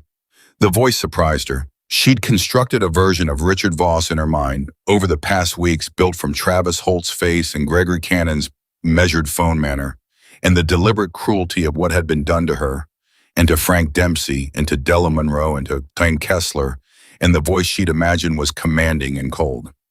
The actual voice was older than she'd expected, and underneath its professional surface, she could hear something she hadn't anticipated. Not remorse, not guilt, something more naked than either of those fear poorly managed, bleeding through at the edges of otherwise careful words. I'd like to speak with you directly.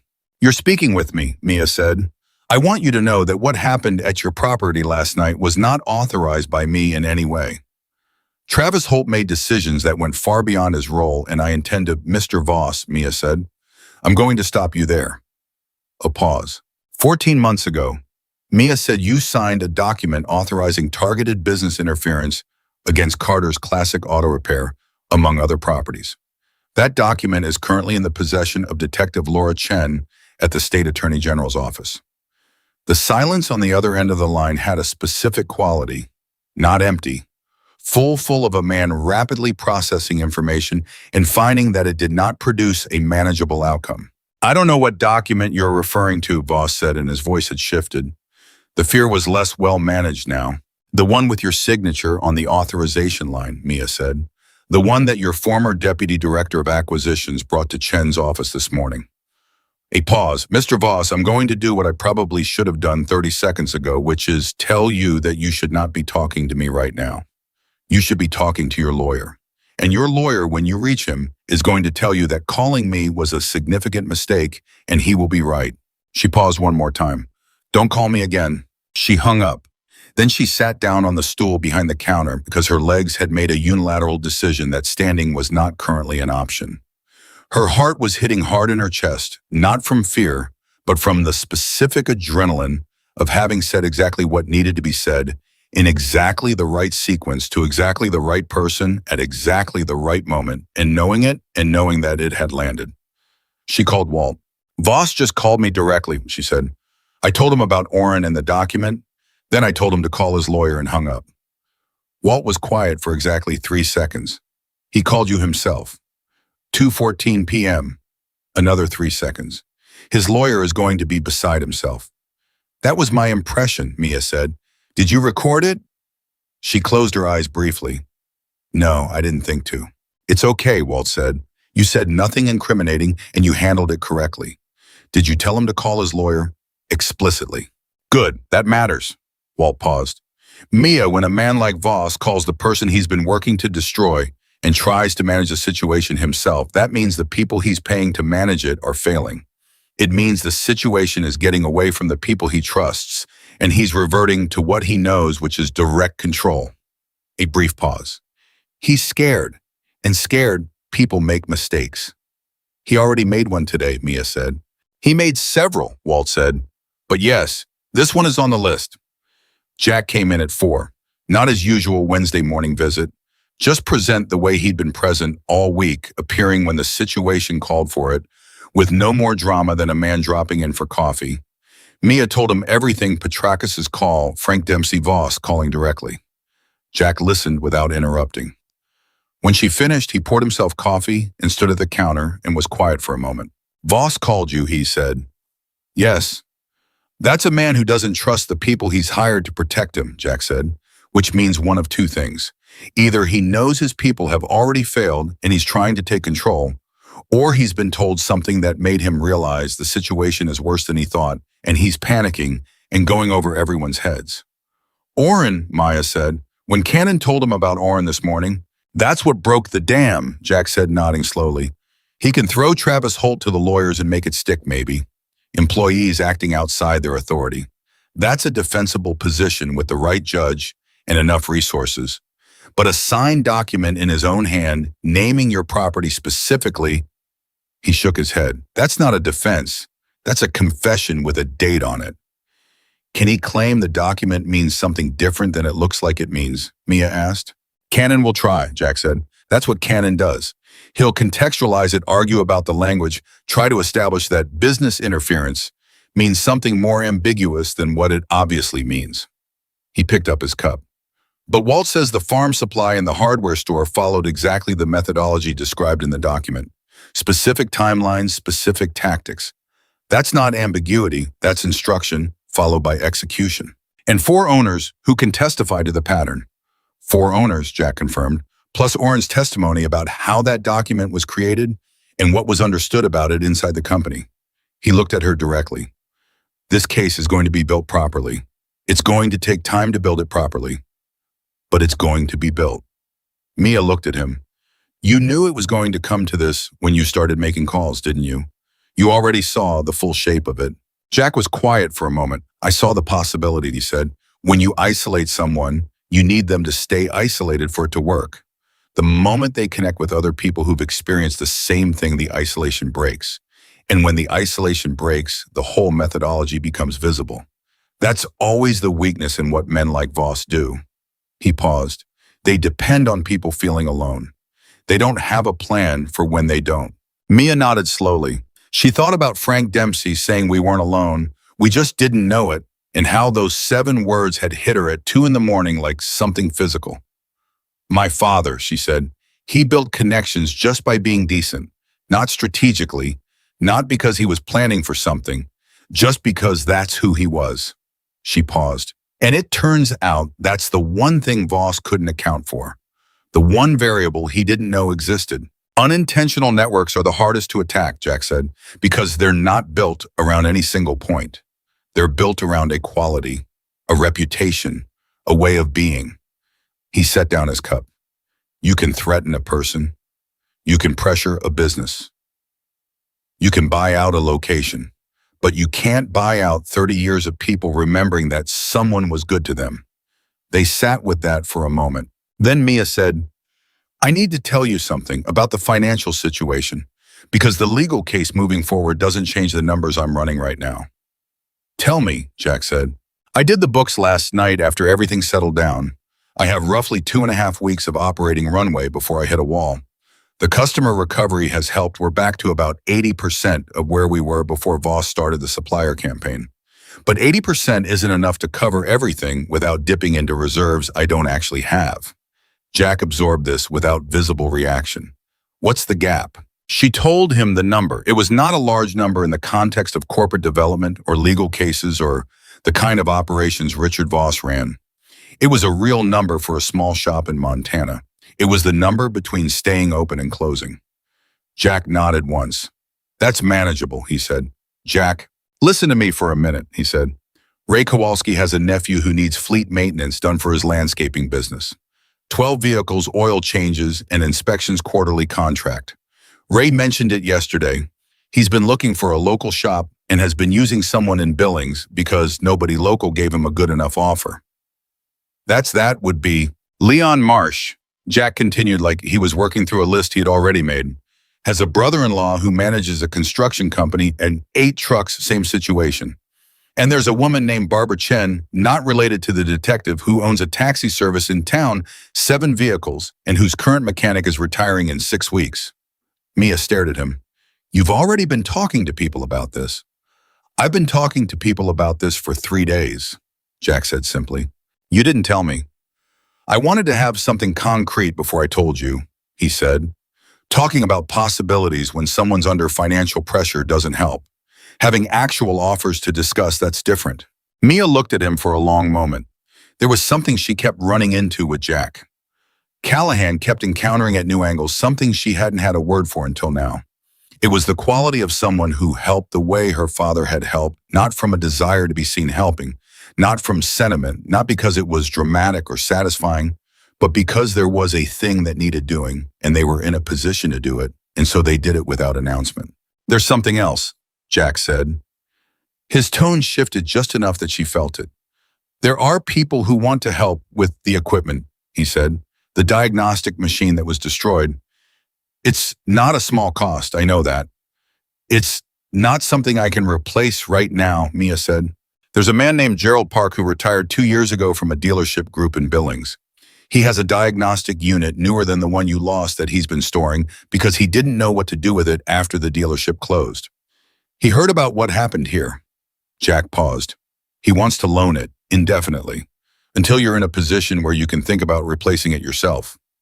Mia opened her mouth and then closed it. He didn't know my father, she said finally.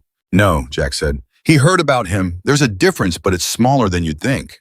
The afternoon light had shifted while they talked, gone from flat mid-afternoon to the lower, more golden quality of late afternoon, and the shop around them was very quiet and very present. She'd grown up in this shop. She'd learned to use every tool on that pegboard in this shop. She'd heard her father talk to customers in this shop, heard him explain things clearly and honestly and without condescension, heard him refuse payment when he felt someone couldn't afford it and accept it gratefully when they could. She'd absorbed all of it without knowing she was absorbing it the way children absorb everything around them completely, without effort, without knowing it's happening, until someday they find themselves in a situation where they reach for something they need and discover they already have it. Her father had never talked to her about legacy. He'd been too practical for that kind of language. He'd talked about work. He'd talked about doing the job right. He'd talked about treating people the way you'd want your daughter to be treated, which was the closest he ever came to philosophy. But she understood now in a way she couldn't have articulated to him while he was alive, that all of it had been about legacy. Every oil change done honestly, every estimate given accurately, every bill that came in below what it could have been, every stranger helped on a roadside, every customer who was told the truth even when the truth was expensive. It had all been about this, about building something that would last beyond him. Not a building, not a business, something that lived in the people who'd been touched by it. And that thing, that invisible inheritance, had just saved his daughter's shop. She was thinking all of this when her phone rang again. Walt Briggs, she answered immediately. The DA's office had their meeting with Chen, Walt said. 45 minutes ago. I just got off the phone with her. A pause. They're moving forward. Formal investigation, multiple counts. The directive document is being authenticated as we speak. She said, and this is Chen, who doesn't give away much. She said it was the clearest pattern of organized business fraud she'd seen in 18 years on the job. Mia let out a breath. When does something formal happen to Voss? Chen said days, not weeks. The document changes the timeline significantly. Without it, you're building a circumstantial case and arguing about what individual employees did and whether Voss knew. With it, Walt paused. With it, you don't have to argue. He told you. In writing, with a date and a signature. Cannon is going to fight it, Mia said. Cannon is going to fight it brilliantly, Walt said. He's an excellent lawyer, but there are things even excellent lawyers cannot do, and making a signed operational directive disappear is one of them. A pause. There's something else Chen told me. Dale Oren wasn't the only person in that organization who had concerns. When Oren walked in this morning, he gave Chen 2 other names. People who'd witnessed specific conversations, specific decisions, specific moments where what Voss was doing crossed a line that even the people working for him could see clearly. Chen's people are reaching out to both of them today. He's losing his own organization, Mia said. He lost it last night, Walt said quietly.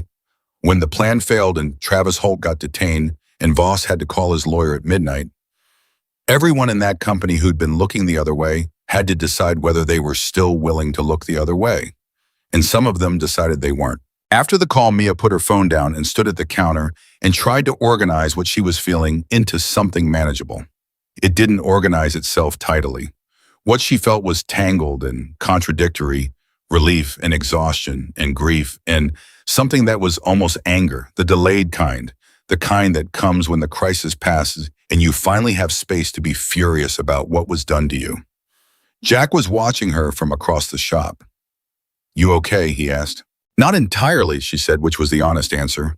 "That's reasonable," he said. She walked to the workbench. She needed to do something with her hands. She picked up a wrench and turned it over and set it back. "3 weeks," she said. "For 3 weeks, I've been getting up every morning and coming in here and opening those doors and trying to act like everything was normal. When someone was deliberately trying to erase what my father built, and I couldn't stop it. I could only slow it down, hold my ground, take the hits. And the whole time I kept thinking there has to be a moment when the tide turns. There has to be a point where it starts going the other direction." She stopped. "And I think it already happened. I think it turned when those bikes showed up last night, and I didn't even know until this morning." "It turned before that," Jack said. She looked at him. "It turned the night you decided not to sell," Jack said. "The rest of it was just other people catching up to a decision you'd already made." She didn't have an answer for that. She turned back to the workbench.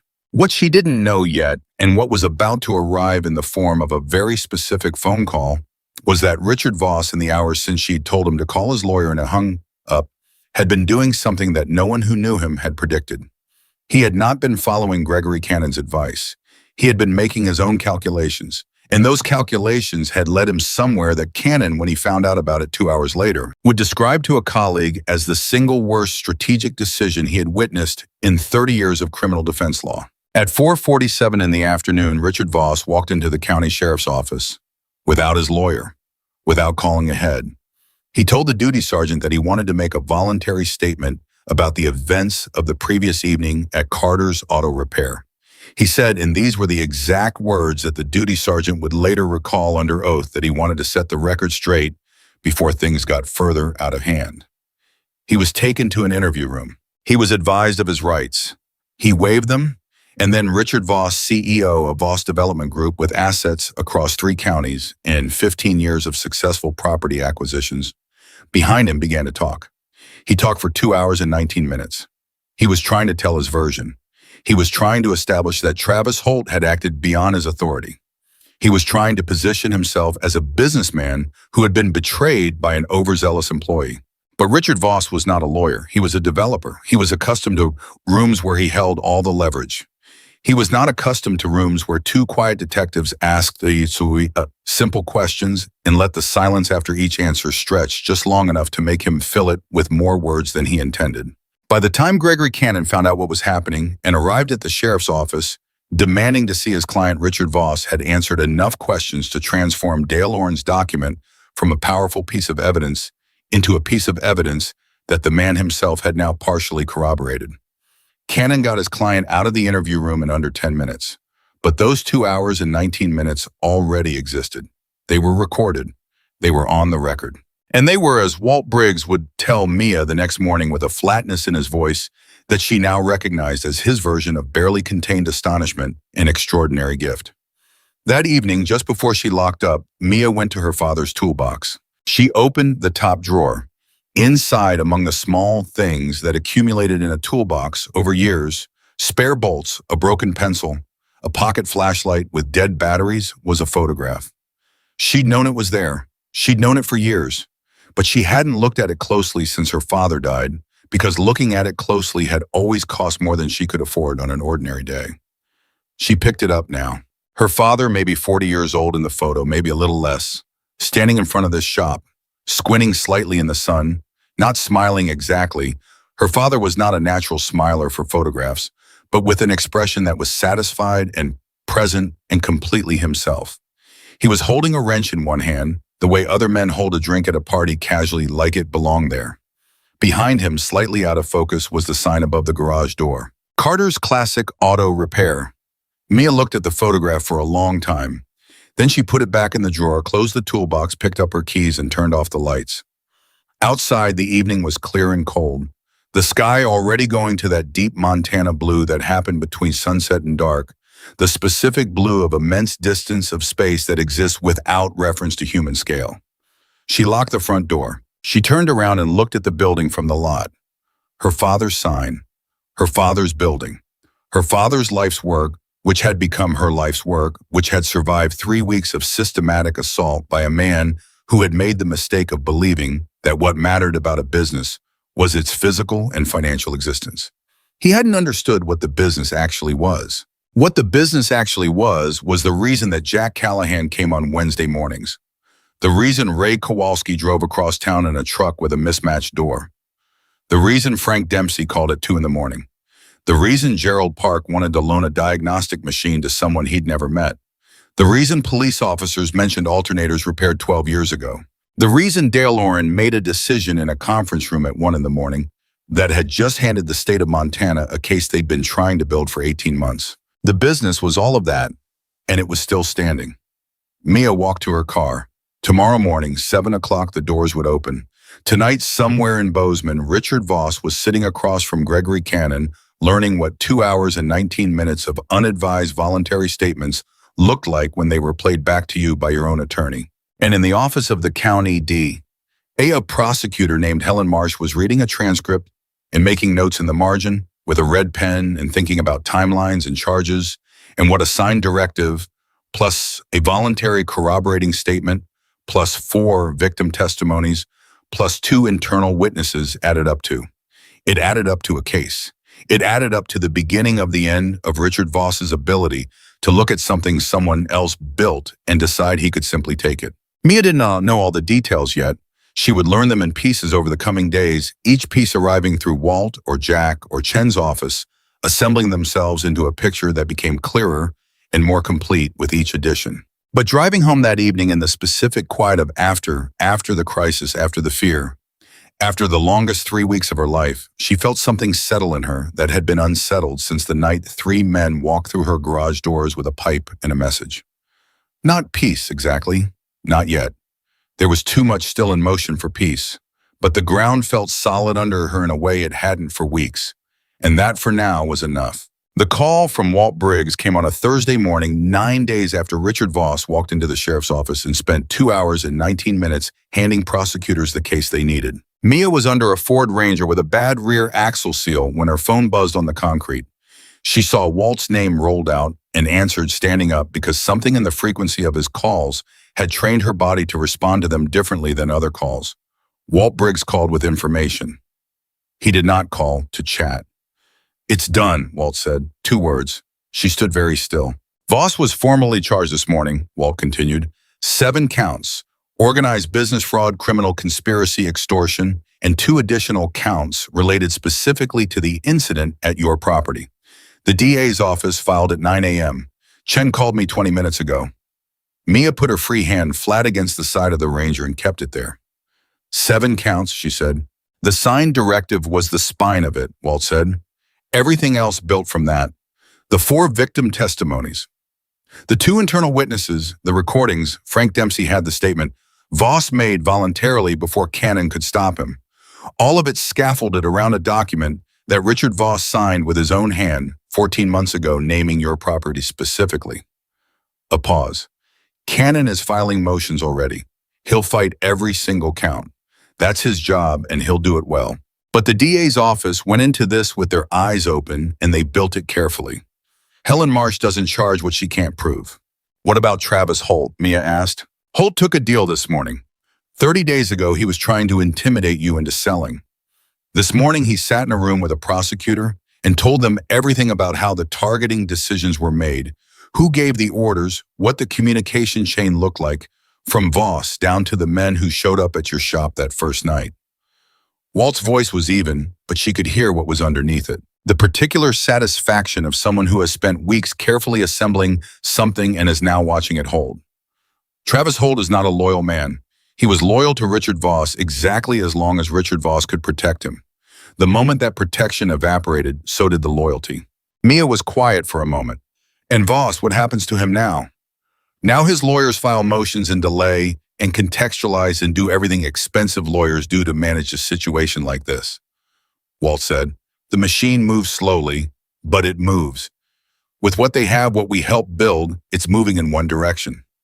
Toward accountability, Mia said. Toward accountability, Walt confirmed. After she hung up, Mia stood beside the Ranger for a long moment without moving.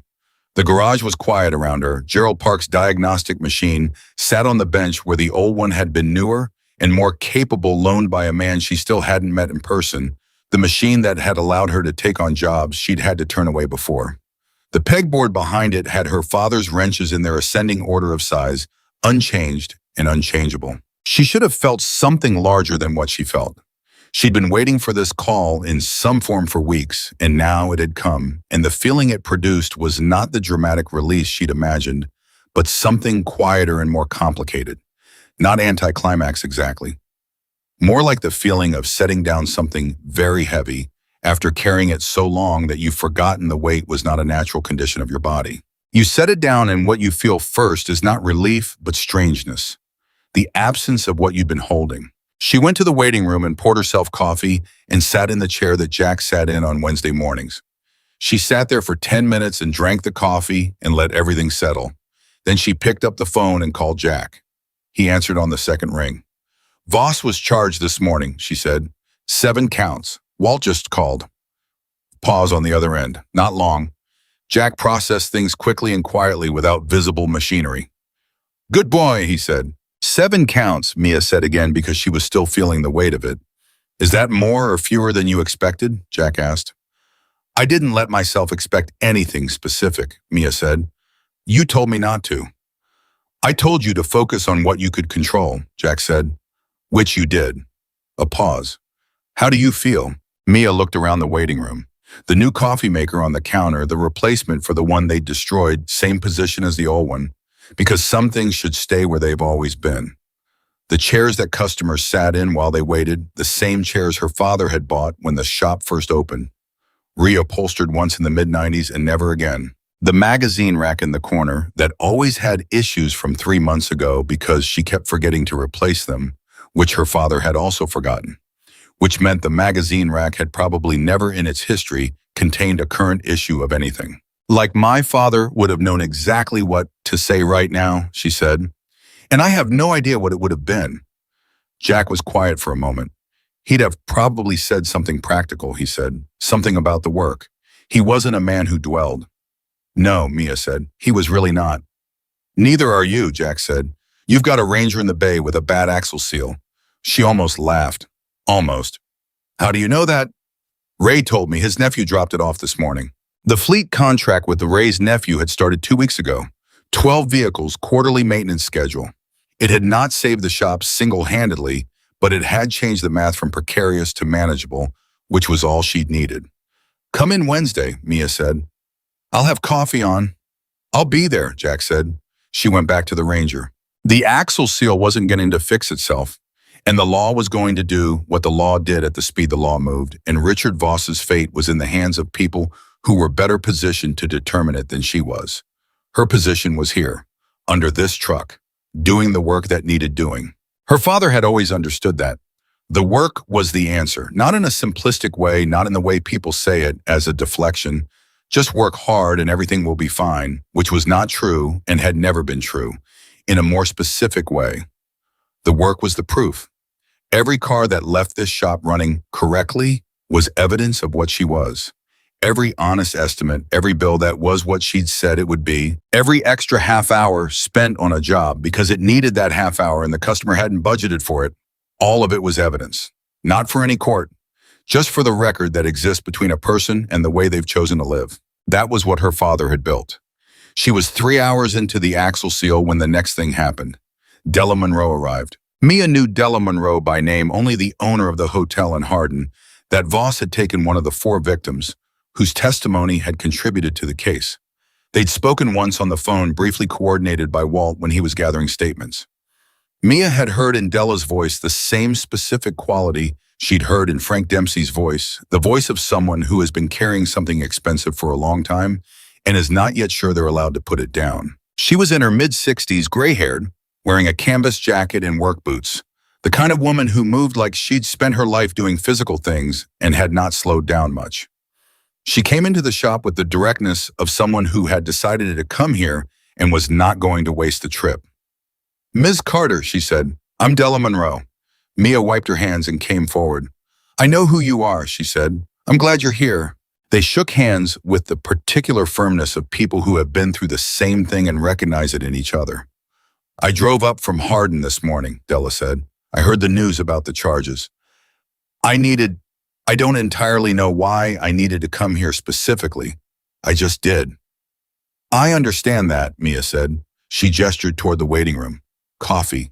They sat in the waiting room and Mia poured 2 cups and they talked for an hour, and it was one of the most specific conversations she'd ever had, the kind that can only happen between people who have experienced the same thing from the same angle and can therefore skip entirely past the parts that require explanation. Della had owned her hotel for 19 years. Not a large hotel, 18 rooms, a small restaurant attached, the kind of place that served a specific community and knew its regulars by name. Voss had targeted it because the land was adjacent to a parcel he was assembling for a resort development, and a 19-room independent hotel run by a 60-something woman alone was in Voss's assessment the path of least resistance. He'd been right about the path of least resistance. He'd been wrong about least resistance, meaning no resistance. "I sold because I was alone," Della said. "I had no one to call, no lawyer I could afford, no network. I thought I was fighting a corporation with resources I couldn't match." She wrapped both hands around her coffee cup. "What I didn't know was that what I needed wasn't resources. It was connection. People." She looked at Mia directly. "You had Jack Callahan." "My father had Jack Callahan," Mia corrected gently. "I inherited him." Della smiled at that, and the smile changed her face into something that was clearly closer to her natural state than the controlled expression she'd arrived with. "Your father fixed someone's car a long time ago. Mine fixed a broken porch railing for our elderly neighbor when I was 9 years old. He never charged her. He said she was on a fixed income and the railing was a safety issue, and you don't charge for safety." She paused. "I thought about that a lot during what Voss did to me. I thought about how my father would have handled it. I think he would have handled it better than I did." "I don't know if I handled it better than you did," Mia said. "I had things you didn't have. I had warning. I had time. I had Jack showing up on Wednesday mornings for months before any of it started." "That's not nothing," Della said. "No," Mia agreed. "It's everything." Della left 2 hours later after she'd seen the shop after Mia had shown her the pegboard with her father's wrenches and the toolbox with the initials scratched into the top, the thing she showed people now when she wanted them to understand what the shop actually was. Della had stood in front of the toolbox and been quiet for a moment, and then nodded the nod of someone who understood without needing it explained. At the door, Della turned back. "I'm thinking about starting over," she said. "Different property, smaller maybe, I'm not sure yet." She paused. "I'm not sure I have the courage." "You drove from Hardin to Bozeman on the day the charges were filed," Mia said. "That's what courage looks like, the rest of it follows." Della looked at her for a moment, and whatever she saw seemed to settle something in her. She left. Mia went back to the Ranger. The next 48 hours moved in pieces, Walt called with updates as they came. Cannon's first motions filed, the DA's office response procedural details. That meant something to lawyers, and filtered down to her as a general sense of things moving steadily in the direction they needed to move. Chen's office called directly once asking her to confirm specific dates for the formal record, and Chen's voice was precise and professional and gave nothing away, which was exactly who she'd revealed herself to be throughout, and which Mia had come to trust absolutely. Frank Dempsey called on Friday afternoon. "Tom Kessler wants to know if we can all meet," Frank said. "The 4 of us, you, me, Della, Tom, not for anything legal, just to meet. In person." He paused. "I think we all need to see each other in the same room." "Yes," Mia said immediately. "Name the place and I'll be there." They met on a Saturday midday at a diner in Livingston that Tom Kessler had suggested because it was roughly equidistant for all 4 of them, and because the owner was an old friend of his who would give them a back booth without crowding them. Mia drove the 90 minutes with the windows down because the weather had shifted in the past week, gone from the cold edge of early spring to something that felt more genuinely like approaching warmth. The kind of change in Montana that you don't trust right away, because it's been taken back before, but that felt real this time. She was the last to arrive. Tom Kessler was a man in his early 70s, heavy-set and deliberate in his movements, with a weathered directness that reminded her of Jack. Frank Dempsey looked different in person than she'd imagined, from his phone voice smaller, quieter, with careful eyes that watched everything. Della Monroe she recognized immediately, the same directness, the same boots. They shook hands around the table and ordered coffee and food, and then for a moment nobody said anything, because the specific thing they were all in the same room for didn't require an announcement. Tom Kessler spoke first. "I had that farm supply store for just 31 years, he said. Not preamble, not setup, just the facts stated with the weight it carried. My father's before that. We had the best seed selection in 3 counties at one point. Farmers came from an hour away because they knew we'd have what they needed and we'd know what we were talking about." He looked at his coffee cup. "I sold it for 60% of what it was worth because I was exhausted and I thought I was alone and I couldn't see a way through." He paused. "I've been angry about that for 2 years, not just at Voss, at myself for not finding a way." "You couldn't have found a way, sir," Frank said. "I've said the same thing to myself for 3 years. But Voss is specifically good at making you feel like you should have found a way when in fact he's built a system that prevents you from finding one." "That's what Chen said," Della added. "She said his methodology is specifically designed to make each victim feel like a personal failure rather than a target in a pattern. Isolated, like you made bad decisions that led to a predictable outcome rather than being deliberately destroyed by someone with resources and intent." Tom looked at Mia. "You were the one who didn't sell," he said, not an accusation. An observation with something in it that was partly curiosity and partly something more personal. "I got lucky," Maya said. "Jack Callahan happened to be in my waiting room." "That's not luck," Frank said. "That's 30 years of your father treating people right." "Maybe both," Mia said. "But I want to be honest about it. I didn't do something you couldn't do. The situation I was in was genuinely different. I had warning. I had someone with knowledge and connections who stepped in early. If Jack hadn't been there..." She stopped for a moment. "If Jack hadn't been there, I think I'd be sitting at this table having sold my shop." Tom Kessler looked at her directly. "Does that change how it feels, knowing you held on?" She thought about it honestly. "No," she said. "It doesn't change how it feels. It changes how I think about what it means." A pause. "I used to think holding on was about the building, the business, the financial survival of it, and that matters, it matters practically. But the part I kept coming back to, the reason I couldn't make myself sell, even when the numbers were bad, and I was scared it was my father. The idea that someone would take what he'd built and I wouldn't have fought for it, that I'd have been the last person in our family to hold it and I'd let it go when it got hard." She looked around the table. "I understand now that you all felt the same thing. And I understand that feeling it doesn't mean you failed when you sold. It means Voss found your limit. Voss is very good at finding limits." "But not yours," Frank said. "Not this time," Maya said. "I don't know what my limit would have been if things had gone differently." The food came. They ate and talked, and something happened around that table over the course of an hour and a half that Mia hadn't expected, something that was less about what they said and more about the fact of being in the same physical space. 4 people who had been through the same deliberate destruction from different angles, who had each felt the particular loneliness of fighting a battle that no one else seemed to see. The loneliness was less in person. You couldn't be lonely in the same way when the people who'd felt what you felt were sitting across from you eating soup and talking about farms and hardware stores and a hotel with 18 rooms where the regulars knew their names. At some point, Frank said, "What do you think happens to people like Voss? Even if he's convicted, even if he loses everything legally, do they change?" Nobody answered right away. Then Tom said, "I think some people look at what other people have built and feel something that isn't admiration.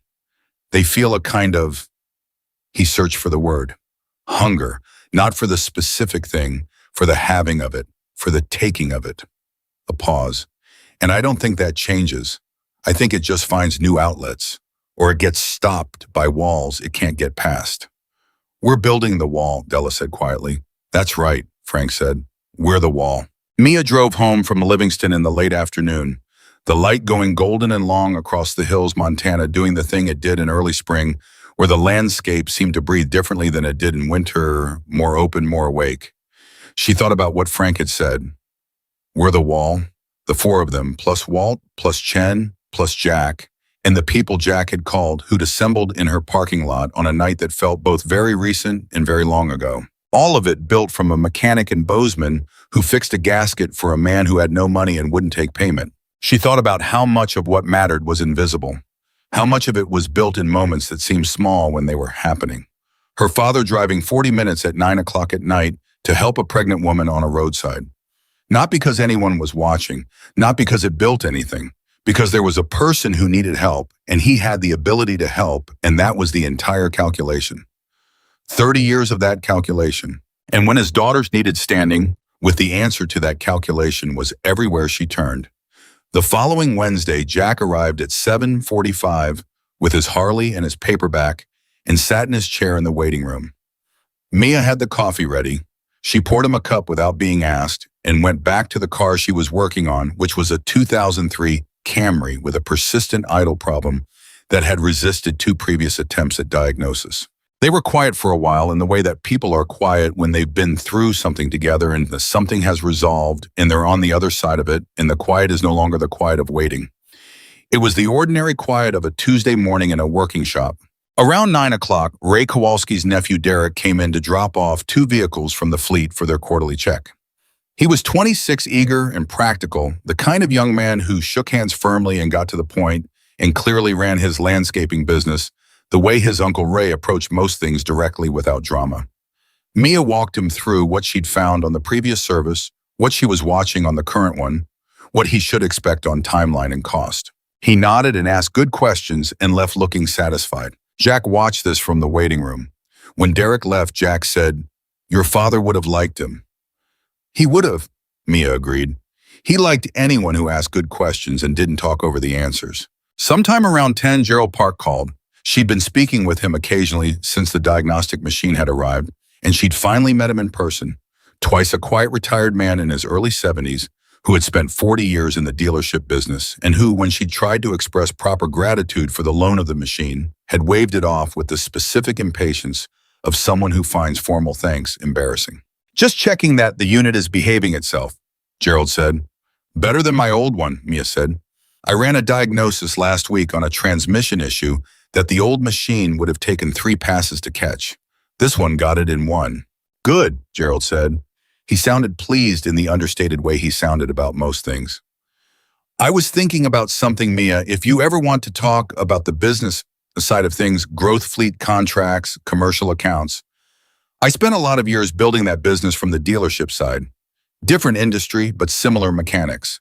I'd be happy to sit down with you."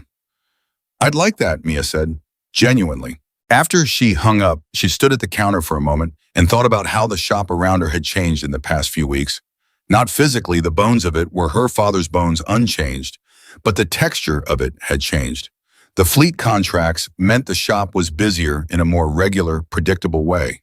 The word of mouth that Jack had seeded had taken on a life of its own. Customers referring other customers, because that was what happened when you did the work right and treated people honestly. She'd had to start scheduling 2 weeks out, which had never happened before in the shop's history. The financial runway that had been 3 weeks in either direction was now comfortable in a way she hadn't experienced since she'd taken over. Not prosperous, comfortable, sustainable. There was a difference between those things, and she was clear on what it was. She was thinking about this when the door to the shop opened and a woman walked in whom Mia didn't recognize at first. She was in her early 40s, well-dressed, without being overdressed, with the particular purposefulness of someone who has decided to do something and is doing it before they can talk themselves out of it. She stopped just inside the door and said, "Is this Carter's Auto Repair?" "It is," Mia said. "My name is Sandra Voss," the woman said. The name landed in the shop like something dropped on concrete. Sandra Voss. Mia looked at her and saw it immediately. There was something in the structure of the face, the line of the jaw, and she understood before Sandra said another word. "Richard Voss is my father," Sandra said. The shop was very quiet. Jack looked up from his book. He didn't stand. He just became more present the way he did when a situation required his full attention without requiring his physical involvement. Mia kept her expression level. "Okay," she said. I'm not here on his behalf, Sandra said quickly, and the quickness of it told Mia that she'd anticipated exactly that interpretation and needed to correct it immediately. I'm not representing him. I'm not here to ask you anything or offer you anything, or I'm here because I needed to come here. Because I've known for 2 years that my father was doing something wrong, and I couldn't make myself acknowledge what I knew, and then everything happened, and she stopped. She pressed her lips together and controlled something that was moving close to the surface. I just needed to see this place. I needed to see what he tried to take. Mia looked at her for a long moment. Then she said, "Do you want coffee?" Sandra Voss blinked. "Yes," she said quietly. "I do." Mia poured it. Sandra sat in the waiting room, not in Jack's chair. She took the one on the other side of the small table, as if some instinct told her which seat wasn't available, and held the cup in both hands and looked at the floor.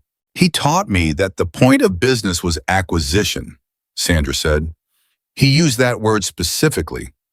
Acquisition. Identify what you want. Determine the path of least resistance. Acquire it." She paused.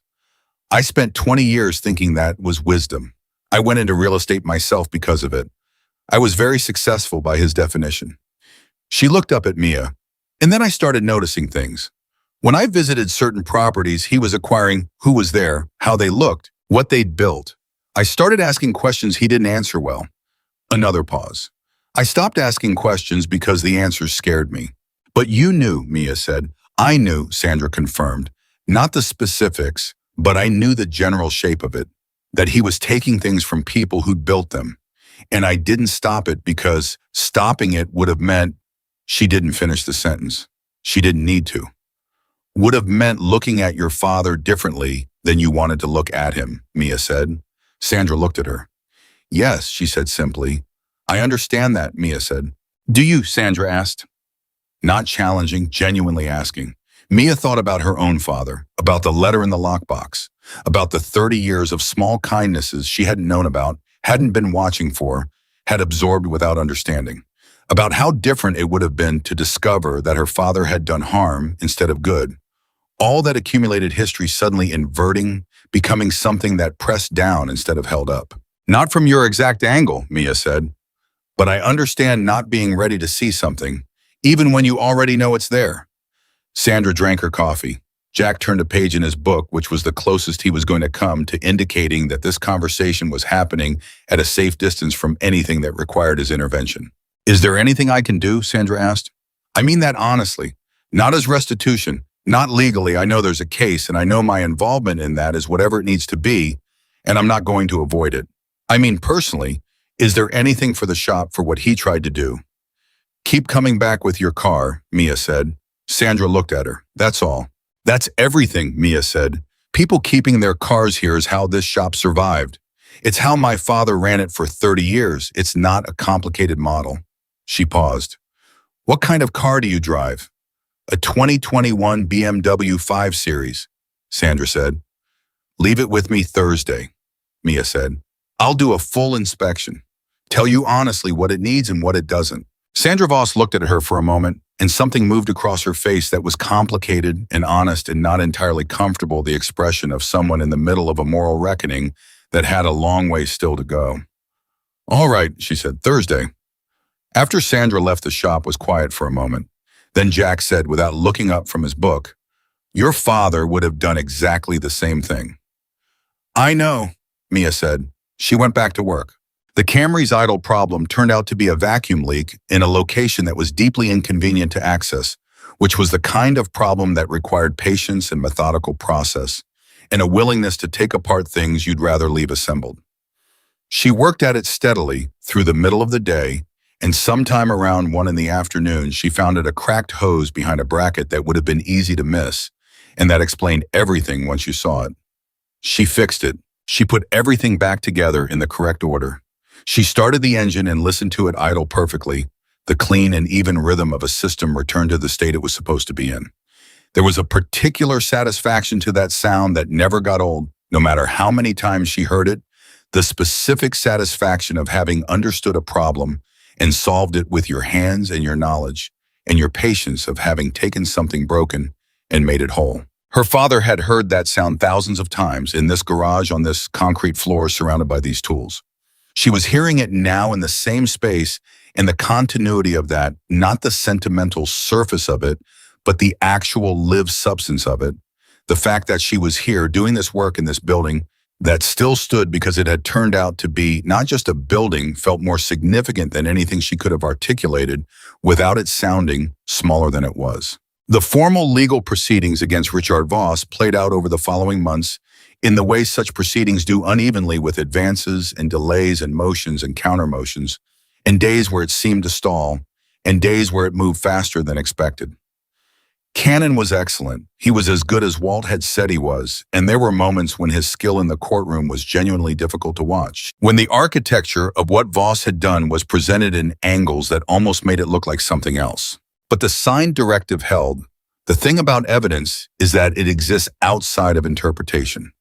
You can argue around it, you can contextualize it, you can present it in the most favorable light available to you. But the document itself doesn't move. It says what it says. It was signed when it was signed. It named who it named. Voss was convicted on 5 of 7 counts. Walt called with the verdict on a Wednesday afternoon.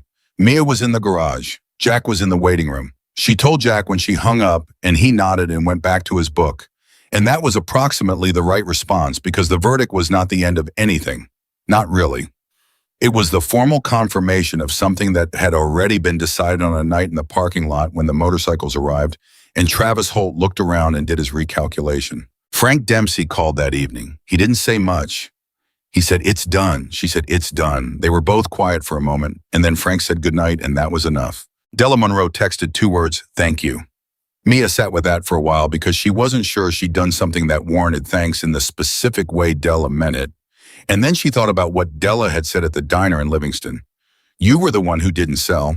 And she understood that the thanks wasn't for anything she'd done specifically, but for the fact of having held her ground, which had given everyone else the place to stand. You could not be a wall alone, but someone had to be the first brick.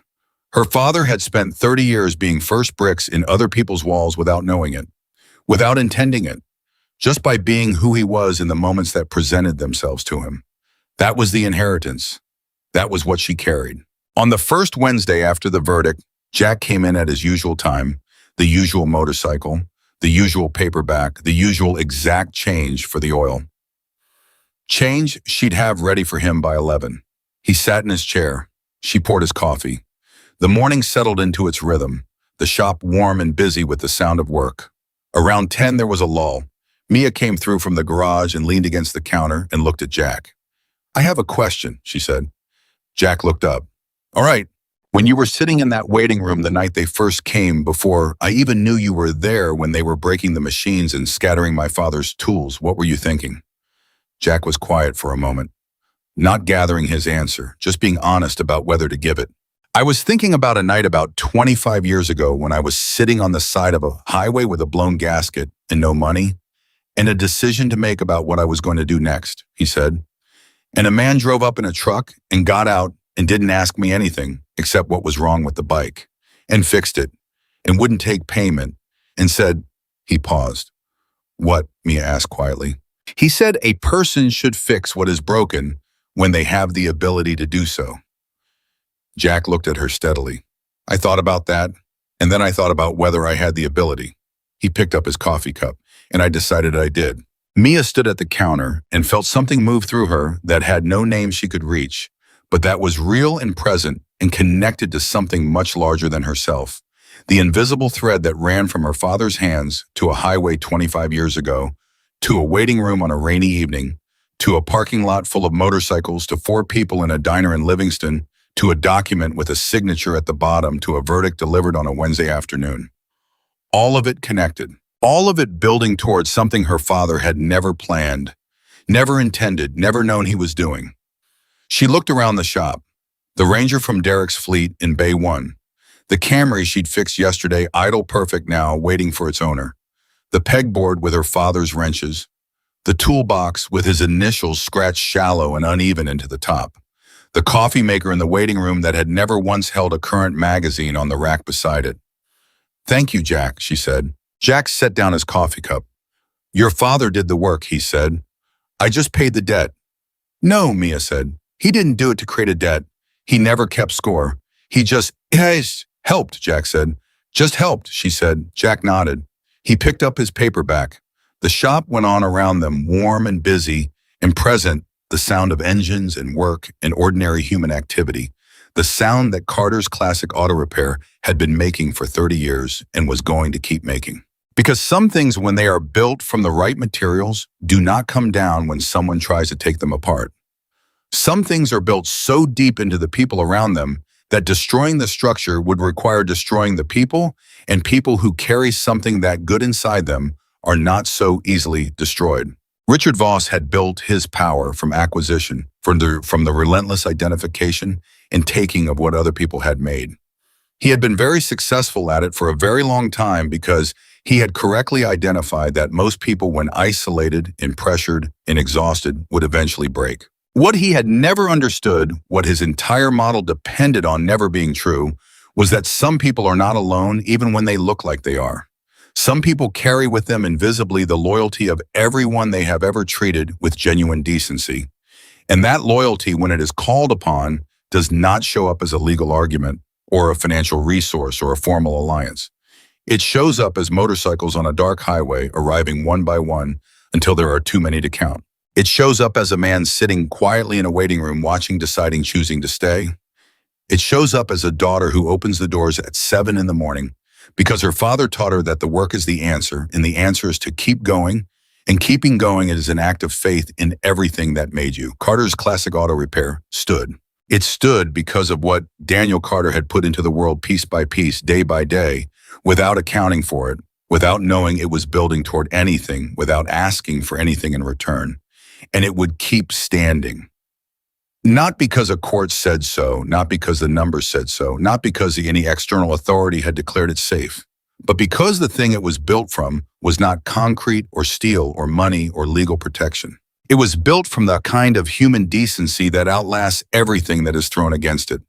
And that is something no one, no matter how much they have, or how long they have had it, or how ruthlessly they are willing to use it, can ever take away.